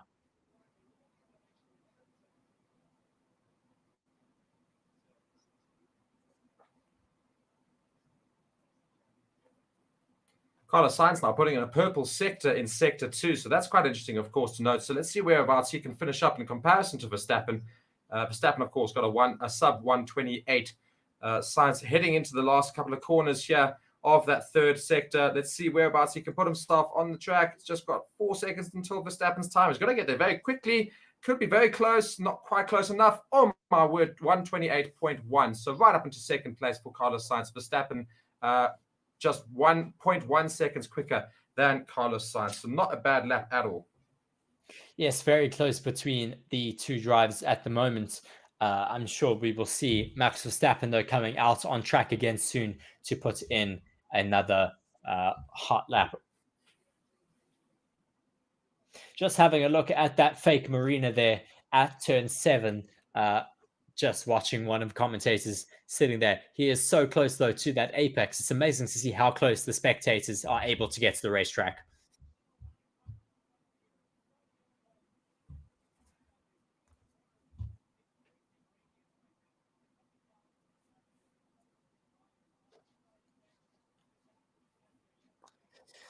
Just Looks 35 like we have minutes left of this session right now. Sonoda going round on a set of softs as well. Haven't really seen the Alpha Tauris do much this weekend at all. Fernando Alonso also on an outlap right now. He's putting a better first sector time as well for himself. Let's see how he can fare.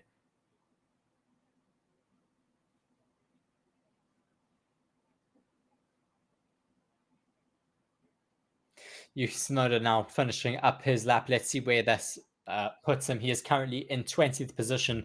I'm sure wanting to get himself a bit further up the timesheets as he puts himself now up into 12th place. Oh dear, and Alonso's gone off. Oh dear, shame. He was putting in a relatively decent lap, but he's managed to go off at the end of that Sector 3, just that runoff area being used so often at the moment from some of the drivers. Alonso clearly going into it a bit late. So unfortunately, I think he was going to put in a half decent lap time.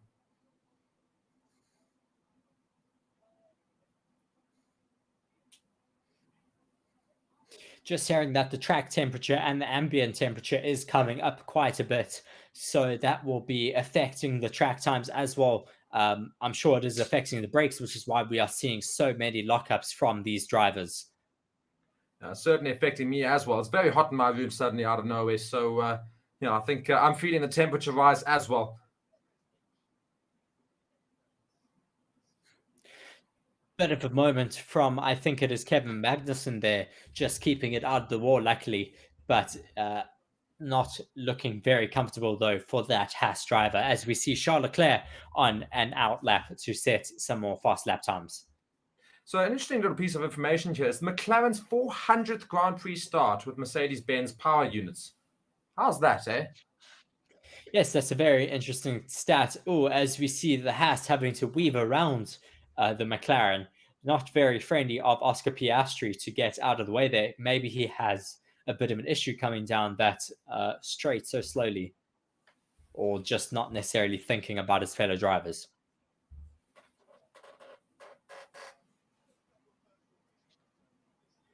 Is he coming into the pits? No, he is preparing for another hot lap. Let's see what Piastri is able to do, as we now see Max Verstappen joining Charles Leclerc on an outlap.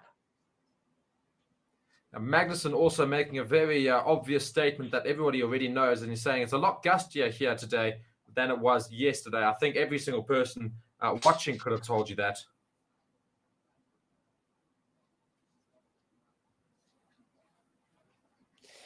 Just waiting on Charles Leclerc to finish his outlap so he can head out on his first hot lap. Ocon on the radio there, let's hear what he says.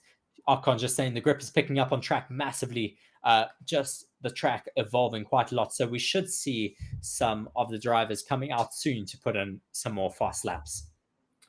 And of course, if you guys are joining us for the stream, you can be sure to go and look in the description of the video to go and see how you can watch Formula One live and for free, completely legally, using one of our partners, ExpressVPN. Be sure to go and look at the description of the video to go and find out exactly how you can watch with us, of course, as well. As I see Reese has just gone, I think, to go and get some water.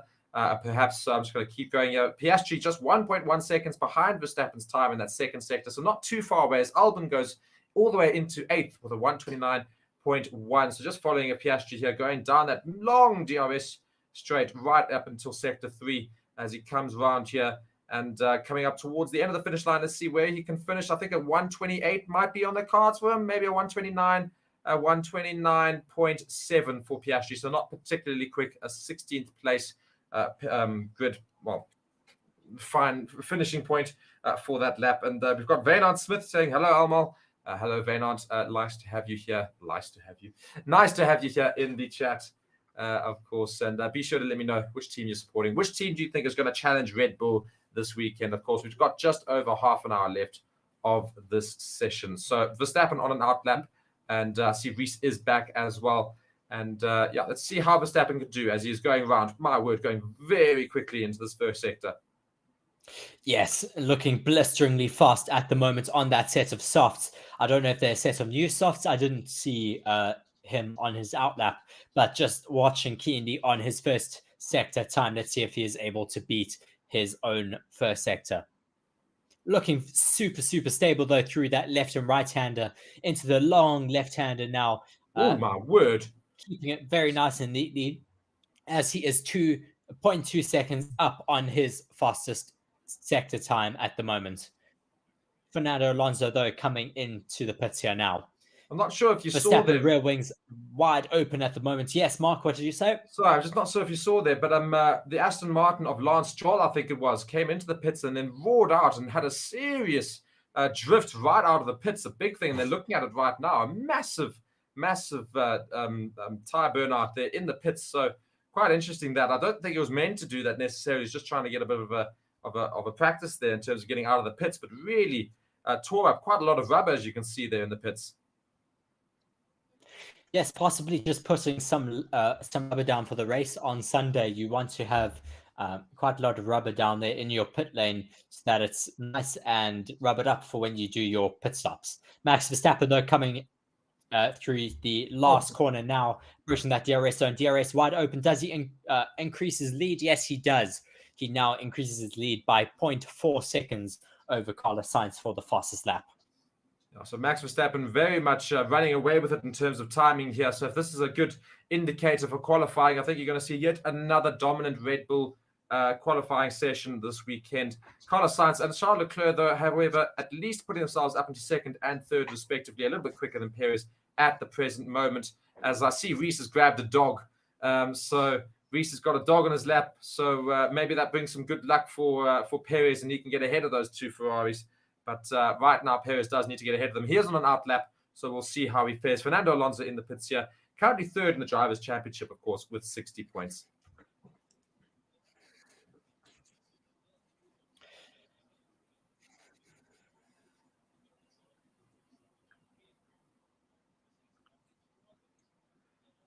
And so we've got just over 28 minutes left of this session.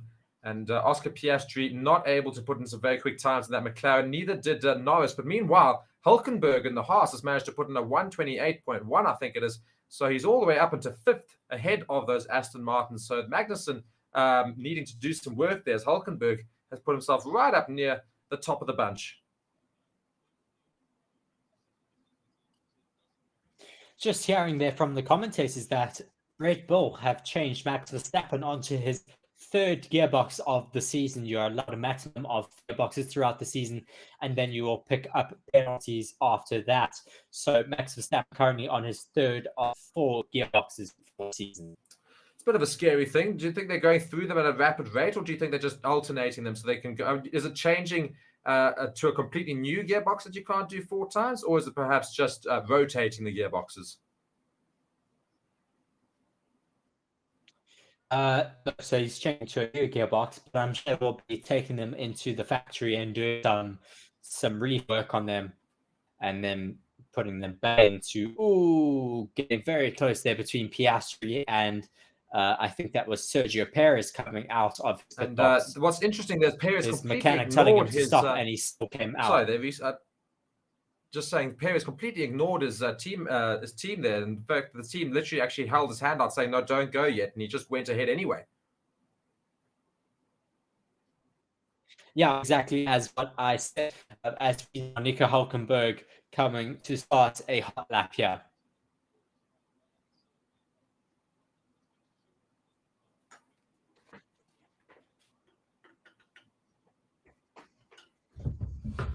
Interesting to hear the Haas is trying 2 different floors here around the Miami circuit, just trying to optimize their setup before qualifying, just trying to decide which they want to use.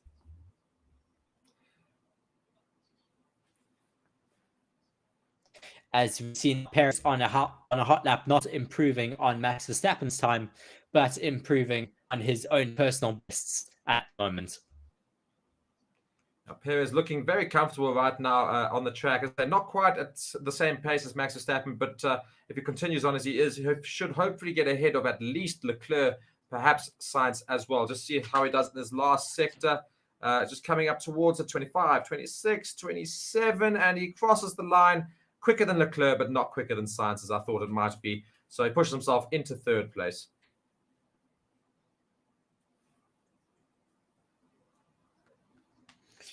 Not bad for Sergio Perez right now. Looking quite competitive, though, between those Red Bulls and Ferraris. Both Red Bulls being split by a Ferrari right now. Verstappen, Sainz, Perez, and Leclerc making up our top 4 right now.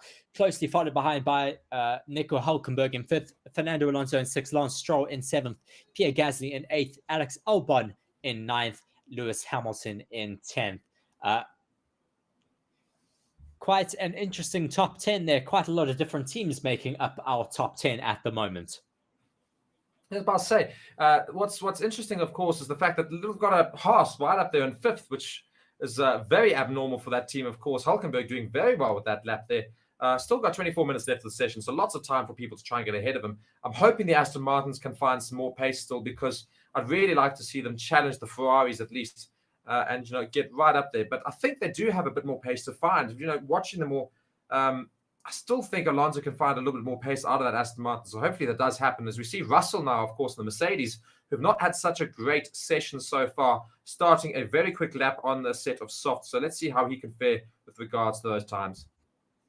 He's looking quite rapid at the moment. Let's see what his first sector time is out here on track.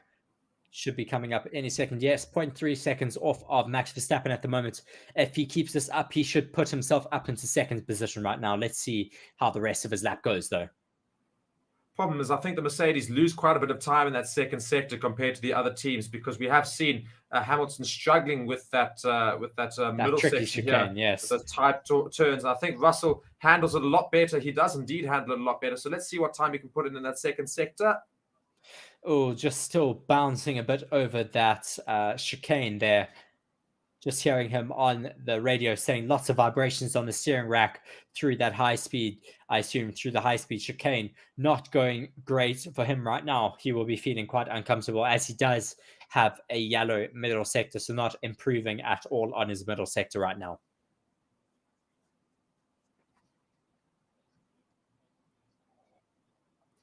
So it's not boding well for Mercedes at the moment going into qualifying later. They've only got 23 minutes to fix the issues that they've got. And they're not putting in particularly quick times at the moment. Hamilton all the way down in 10th, Russell in 11th. At this stage, it's not going to be a very fun qualifying session unless they can fix these issues in the last 20 minutes here. Just a stat on Lewis Hamilton, who has won on 31 different circuits in his career, 8 more than any other driver. Still, I'm sure, wanting to take a race win here in Miami, but looking quite unlikely for this race weekend. So unfortunate for Hamilton. Hasn't won a race in quite a while now.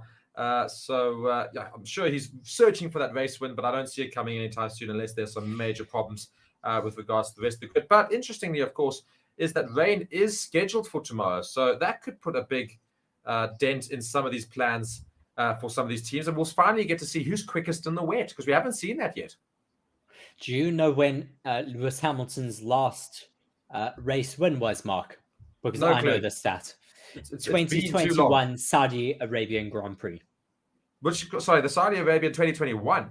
Yes, that was the last race win for Lewis Hamilton. The second to last race of the 2021 season.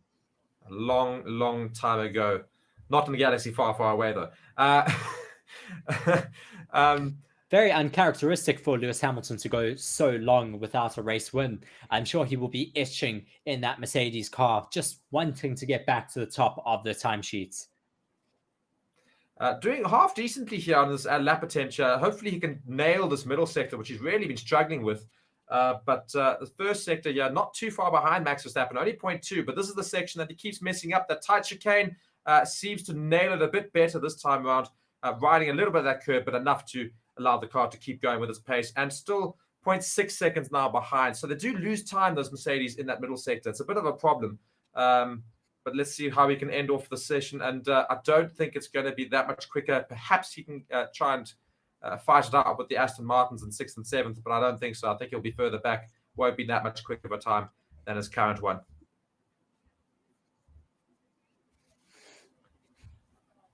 And actually, no, Yes, he does go only up puts into himself up only into 1 second fifth. behind. So not too bad for Hamilton, but still not quite challenging those Red Bull times.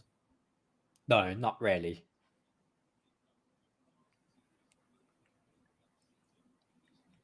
Red Bull looking like they're getting ready to send Max Verstappen out yet again. Adrian Newey just looking over the car, checking his creation there that he has brought to life. That car being so rapid this year, designed by Adrian Newey, the chief technical officer of Red Bull Racing. Obviously, Adrian Newey being such an icon in the sport of Formula One. Looks like they're still having a bit of a look at Max Verstappen's headrest, where his hand system has been getting caught on his headrest.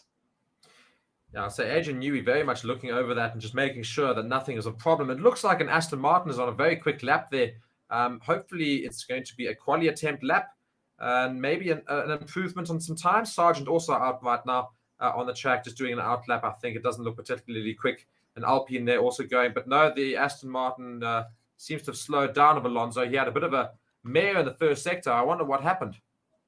Maybe just caught some traffic, unfortunately, and had to back off there, maybe saving his tires to go on another hot lap in a few minutes.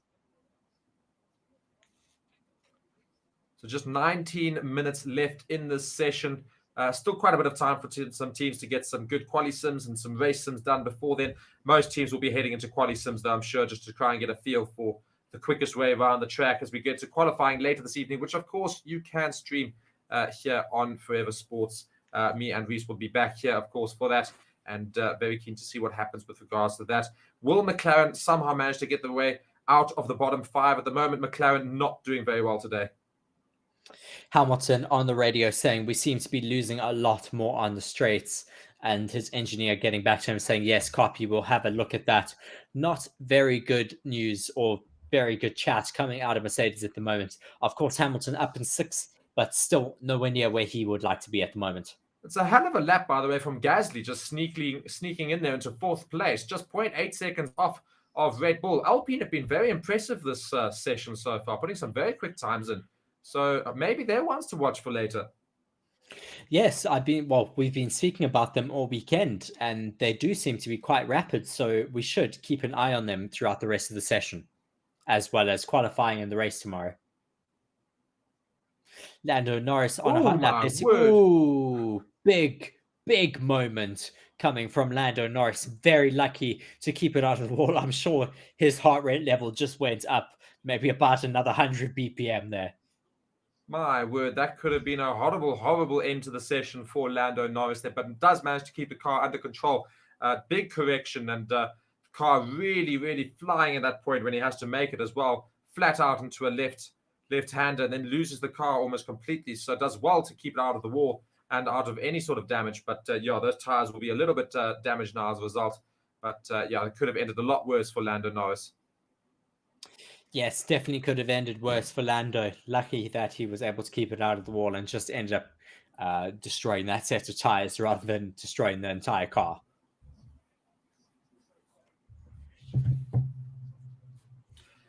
And of course, again, I'm going to just reiterate to those people who are watching the stream, if you guys are looking for a way to watch, you can go and look in the description of the video, and you can go and have a look at how you can use one of our partners, ExpressVPN, to go and get a free legal stream of the Formula One. You can watch alongside us as well for that. So that'll be great. So be sure to go and check that out. Otherwise, be sure to subscribe to the channel and like the video. And Reese has unfortunately got rid of his dog. I'm a bit upset about that. Why is the dog gone?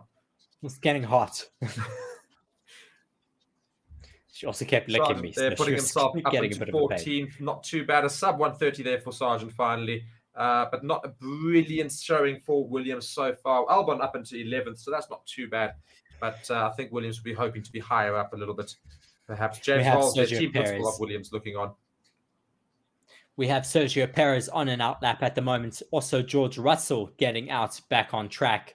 Max Verstappen still on track at the moment. We will have to see if he is going to put in any more fast lap times. Maybe just doing some race simulations now. There's been a lot of quality simulations throughout this race. We cannot many race sims, which has been quite interesting to see. I think perhaps because we've got qualifying later today, they just want to make sure they've got the exact setup for qualifying to put themselves in the best position for the race tomorrow, of course. But as you say, want more race sims surely, because that's also going to be where it all matters as well tomorrow. Yes, of course. The race is where everything matters. I mean, qualifying is important, but anything can happen in the race. As Verstappen improves his lap time even more and puts in a 1:27.595. I was going to say, let's watch Stroll and see how close he can get to Verstappen's time. But just in the first sector alone, he's already 0.8 seconds behind. So I don't think he's going to be breaking any records. Russell, meanwhile, 0.5 seconds behind in that first sector. So still a bit slow for the teams there. Alonso is doing an out lap here. So let's see if Alonso can hopefully get around and put a quick lap in as well. Currently, Russell is matching Carlos Sainz's time, but that is only in the first set. Oh, Fernando Alonso almost losing it there. That was Lance Stroll losing it there. Very lucky to keep it on the track. Now, that could have ended very badly for Lance Stroll there, but yeah, managing to keep it on track at least, but he's lost a lot of time. I would give up on this lap personally. He's got 2 yellow sectors already, so a bit of a pointless lap to continue going on, but he does seem to be trying. I don't know if they're trying some strategy or something. I don't know. Let's see if he opens his rear wing. Yes, he does. So he is on a quali sim, but not doing very well there at all. Just watching Russell now coming across the line. He puts himself up into 5th position. Still not able to match the Alpines right now. No, I said Gasly's Alpine's time is really standing quite the test over there, being quicker than Mercedes, Ferrari, and Aston Martin at this point in time, only behind Sergio Perez, Sainz, and Verstappen. So Leclerc needing to try and get ahead of him as well. Perez on another hot lap, not improving on his first sector as Max Verstappen gets well out of his way there. Just missing the apex here in this chicane.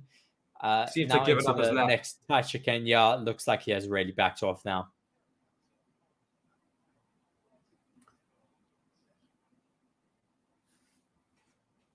I wonder 13 if Perez minutes is sorry. left. Sorry, yes, 13 minutes left of this session at the moment. Just watching a replay of Lance Stroll there, how he lost it. Yeah, just a big snap of oversteer, managing to correct that and keep it on the track.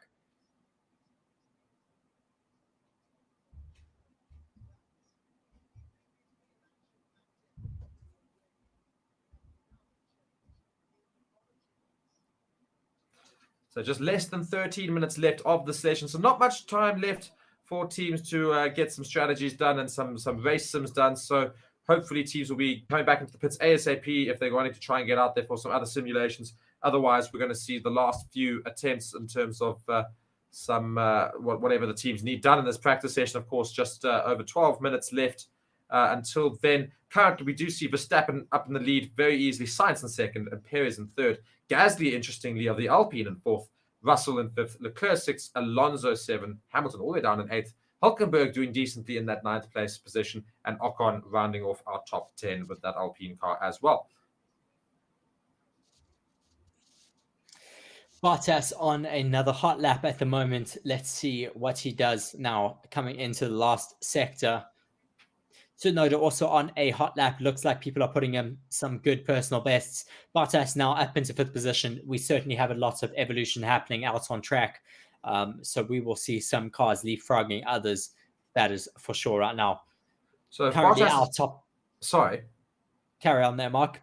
No, I was just saying, so if Bottas is up there into fifth place now, with a very, very quick time there, beating, of course, both Mercedes right now. Tsunoda currently on the run. Albon's gone into sixth. So, yeah, as you say, the track really much evolving at the moment. So maybe some cars will try and get onto the track as quickly as possible just to try and get a look and see how quick they can get around the circuit.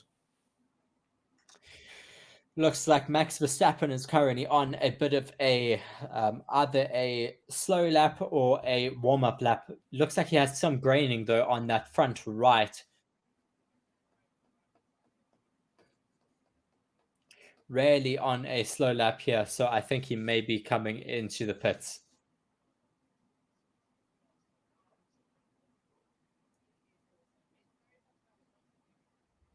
Just waiting to see what Max Verstappen decides to do here, coming into the middle sector now of this track. Still quite a bit ahead of any of the other drivers. Max Verstappen is currently 500ths ahead of Carlos Sainz in P2.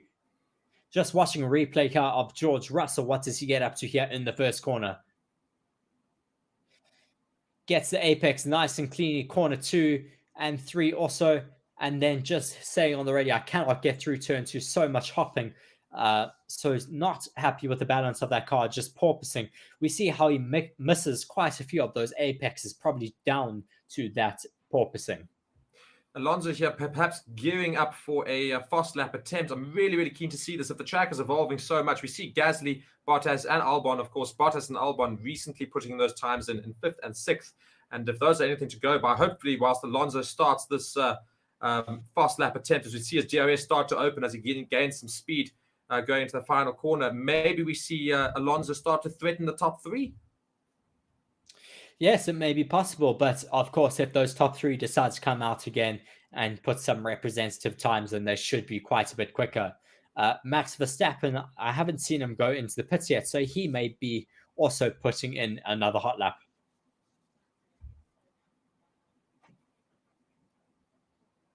Currently following Magnussen here in the Haas, going round. Let's see what sort of time he puts in, just to see what sort of conditions the track is in. Oh my word, that Alpine a little bit close to the racing line there. Luckily not causing too much issue.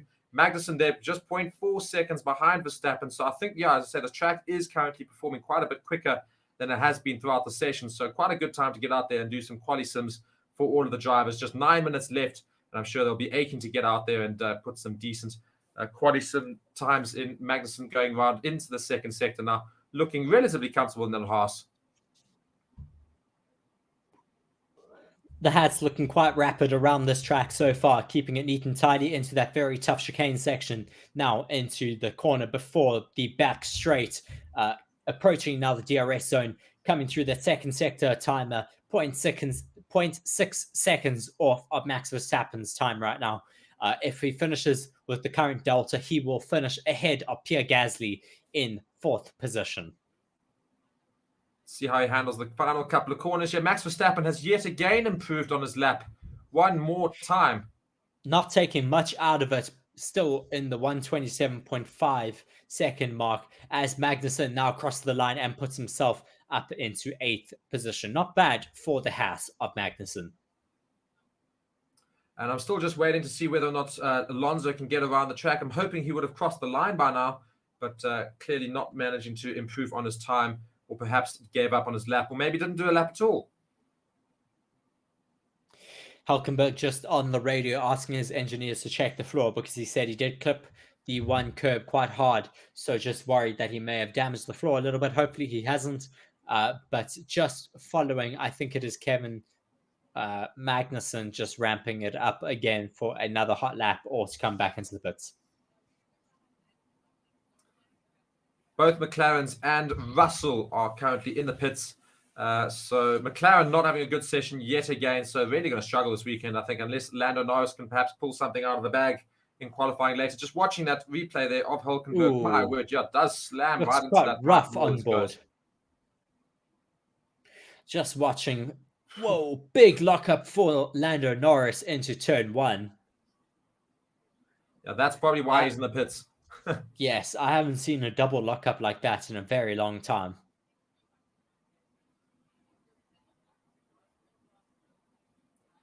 I will give Lando Norris one thing at least. He's probably got the nicest helmet of the weekend. I do quite like it. It is quite funky. We always see quite cool helmet designs here in Miami. Of course, Lando Norris with a beach ball for a helmet this weekend. It's quite stand out compared to everyone else's, that's for sure. As we currently have Carter Sainz on an outlap while Max Verstappen is back in the pits. Alonso not managing to improve on any of his own times in those first two sectors, so not going to put in much of a quicker time. But it's a bit odd because it's yellow in those two sectors. He looks to be putting in time that should be quite a bit quicker than his current one. So weird, perhaps. Maybe he does get ahead of the current lap time. He's going to come across the line here. Does he improve on his time? He does. Looks like very slightly gets ahead of made... Hamilton now in 11th place. But I still think there's a lot of pace to be found in that Aston Martin. Not quite getting it through the track as well as I hope he would. Looks like Alonso may just be doing some race pace laps at the moment on those old soft tires right now, as we have Bottas in the pits. Quite a few drivers getting back into the pits now to just do a bit of a reset before they go out on track to do one more lap time before qualifying later this evening. Of course, just 5 minutes left, as we say, so not lots of time to get into the pits and back out. So they're going to need to really motor back into the pits, or otherwise they're going to just have to stick it out there on track and just put a couple of laps in, see whereabouts they can finish. Currently looking at the grid, McLaren's and the AlphaTauri not looking particularly happy with life.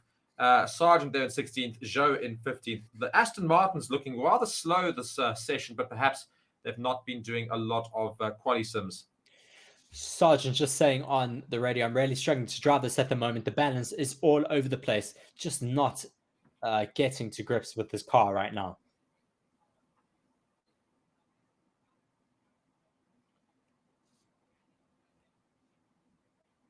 We currently have both of the Alpines in the garage as well as Lewis Hamilton. So as I said, a lot of drivers just going back to reset before the session ends.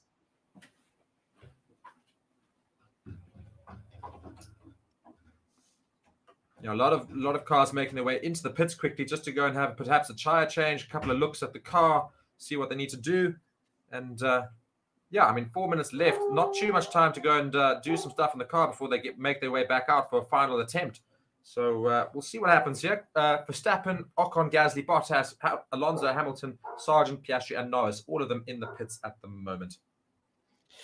Just some news here as I'm on Twitter. Just some more information about the upcoming Formula One movie starring Brad Pitt has been revealed. the title of the movie is Apex. Quite a cool name. Brad Pitt has currently been training in a real Formula 2 car at the Circuit Paul Ricard, driving over 1,000 kilometers to get comfortable in that car so that he will be able to do those laps of Silverstone later this year. So filmed scenes of Brad Pitt on track will be combined with obviously some scenes filmed obviously in green screen to get those close-ups of the car. Very interesting though to have that movie coming up very soon, as well as Lewis Hamilton being heavily involved with it. Yeah, and also another fun thing about this, the fact that somebody's taken the time to actually go and try and do a bit of learning in terms of trying to get an accurate feel for what it should be like in those cars, of course. So fair play to Brad Pitt for doing that. It's a lot of hours and a lot of kilometers to have to go and do in these very, very quick cars, of course. F2, while seemingly quite a bit slower than F1, very, very, very quick cars. So very, very good on Brad Pitt to go and do that. As we see Russell here doing an attempt finally, just already quite slow compared to Verstappen's time. Yes, he's on a set of old tires now, just doing race sims. So I don't think we'll be seeing too many people coming back out again. It doesn't look like the Red Bulls are looking too interested in getting back out on track, as Verstappen is still in the pits at the moment. Now, just 2 minutes left. I think we might not see many cars come out, as you say. So, yeah, got to be a bit of a dim end to the practice session. Just 2 minutes left. Maybe some cars make their way out just to try and do one lap right at the end. Perez has now gone into second with a lap of his own. So that's quite interesting to note. I wonder how quick the time is. We don't have the timing there yet. Just 2 minutes to go in the session now, officially. Lots of porpoising, though, for George Russell as he comes down that back straight now, breaking into the second to last corner. Looking neat and tidy. No lockups from him, but obviously not a very fast lap time for him right now.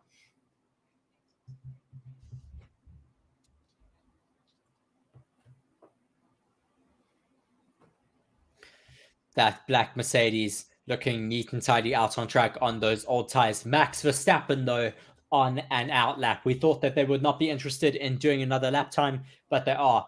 Max Verstappen going back out on track to put in another hot lap.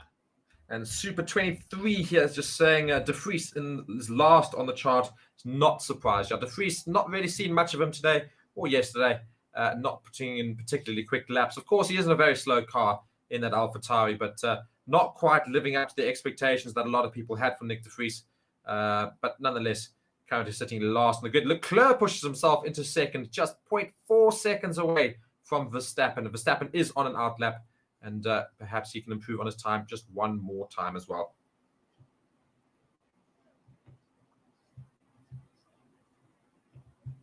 Leclerc looking like he's still pushing quite a bit out on track. I don't know why, after having finished that lap time. Maybe just trying to do a double push at the moment just to get some more information for qualifying later in the afternoon today.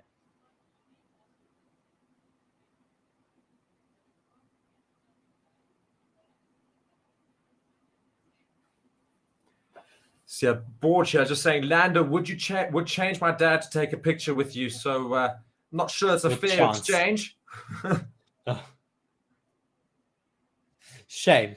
Her poor dad is going to be swapped just to get a picture with her.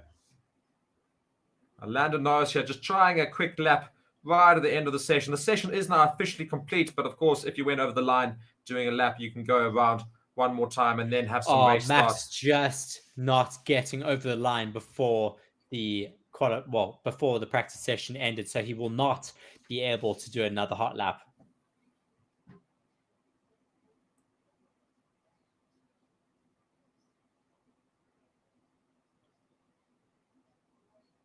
Norris here already very much slower than Max Verstappen, just 2 seconds off in the second sector, coming towards the third sector. There's a lot of traffic on the track at the moment, so I think he's going to have to put up with that. And yeah, it's not going to be a very quick lap for Norris at all. McLaren's all the way down in 18th and 19th place. A very poor showing for them. Lando Norris has given up on that lap already. You can see not going particularly quickly, or maybe he is, but doesn't look it. Yeah, it's going to be a very slow lap time for Norris. 4.3 seconds behind Max Verstappen, so not a good session. cars staying out on track, though, to be able to do a practice start now at the end. But yes, that practice session has now come to an end. Mark, your thoughts on that session? Very impressed with the Alpines, putting in quite some decent times there. The McLarens have been exceptionally poor, and Mercedes got some serious big problems going into qualifying. They haven't seemed to have rectified yet, so they're going to struggle in qualifying later, I think. So lots to look forward to in terms of some interesting action. The Ferrari's not too far away from the Red Bulls, so Leclerc going faster than Perez in this session. So perhaps we can see some Ferraris put a little bit of pressure on those Red Bulls. We see there, I think it's George Russell it is. Yes, it is George Russell. Yeah, just lost just it quite losing a bit. a little bit, managing to keep it out of the walls, though. It looks so similar in that sector to Azerbaijan, just how close the walls are. But yes, Hamilton also just having a bit of a moment there, as we see now Max Verstappen lining up on the grid to do his practice starter. Max Verstappen, top of the board, though, for this session with the fastest first, second, and third sector with a lap time of a 1:27.53. Yeah, so Reese, going into qualifying later, of course, we're going to be streaming it together as well. Session is done. Are your predictions for the top five on the podium? Top five on the podium. Top five for the grid for tomorrow? Well, if I'm going to take the session as an indicator, I'm going to say Max Verstappen P1, Charles Leclerc possibly P2, Carlos. No, let's say Sergio Perez P3, Carlos Sainz P4, then maybe Pierre Gasly P5 to finish off that top five for qualifying. I think I'm going to say a very similar sort of top five, but I'm going to change a couple of small names there. I think I'm going to definitely go Verstappen 1, Charles Leclerc 2. I'm going to go Carlos Sainz 3, Perez 4, and Alonso 5 with Gasly just behind him in 6. I think that's going to be the qualifying. Of course, we do see Alonso go very quickly in qualifying usually, so hopefully he maintains that record. Yes, certainly very exciting, ramping up towards qualifying later this evening. We certainly hope to see you all there joining alongside with us. Please do, of course, let us know where you're joining from in the comment section. Please do chat with us. We love to have that conversation with all of you guys. It makes our lives a little bit easier as well when we get to chat to you and answer your questions. Yes, indeed. As Reese says, we'll join you later for qualifying in a few in a few hours, of course. But yeah, just ramping up the end of practice session 3. Now we're heading into the real big stuff, and we all look forward to seeing you there. Of course, guys, thank you so much for watching. Reese has been Reese. I have been me, Mark. You have been watching Forever Motorsports on Forever Sports. Be sure to subscribe to the channel, like the video, and we'll see you. Goodbye, everybody. We'll see you in a couple of hours. Bye.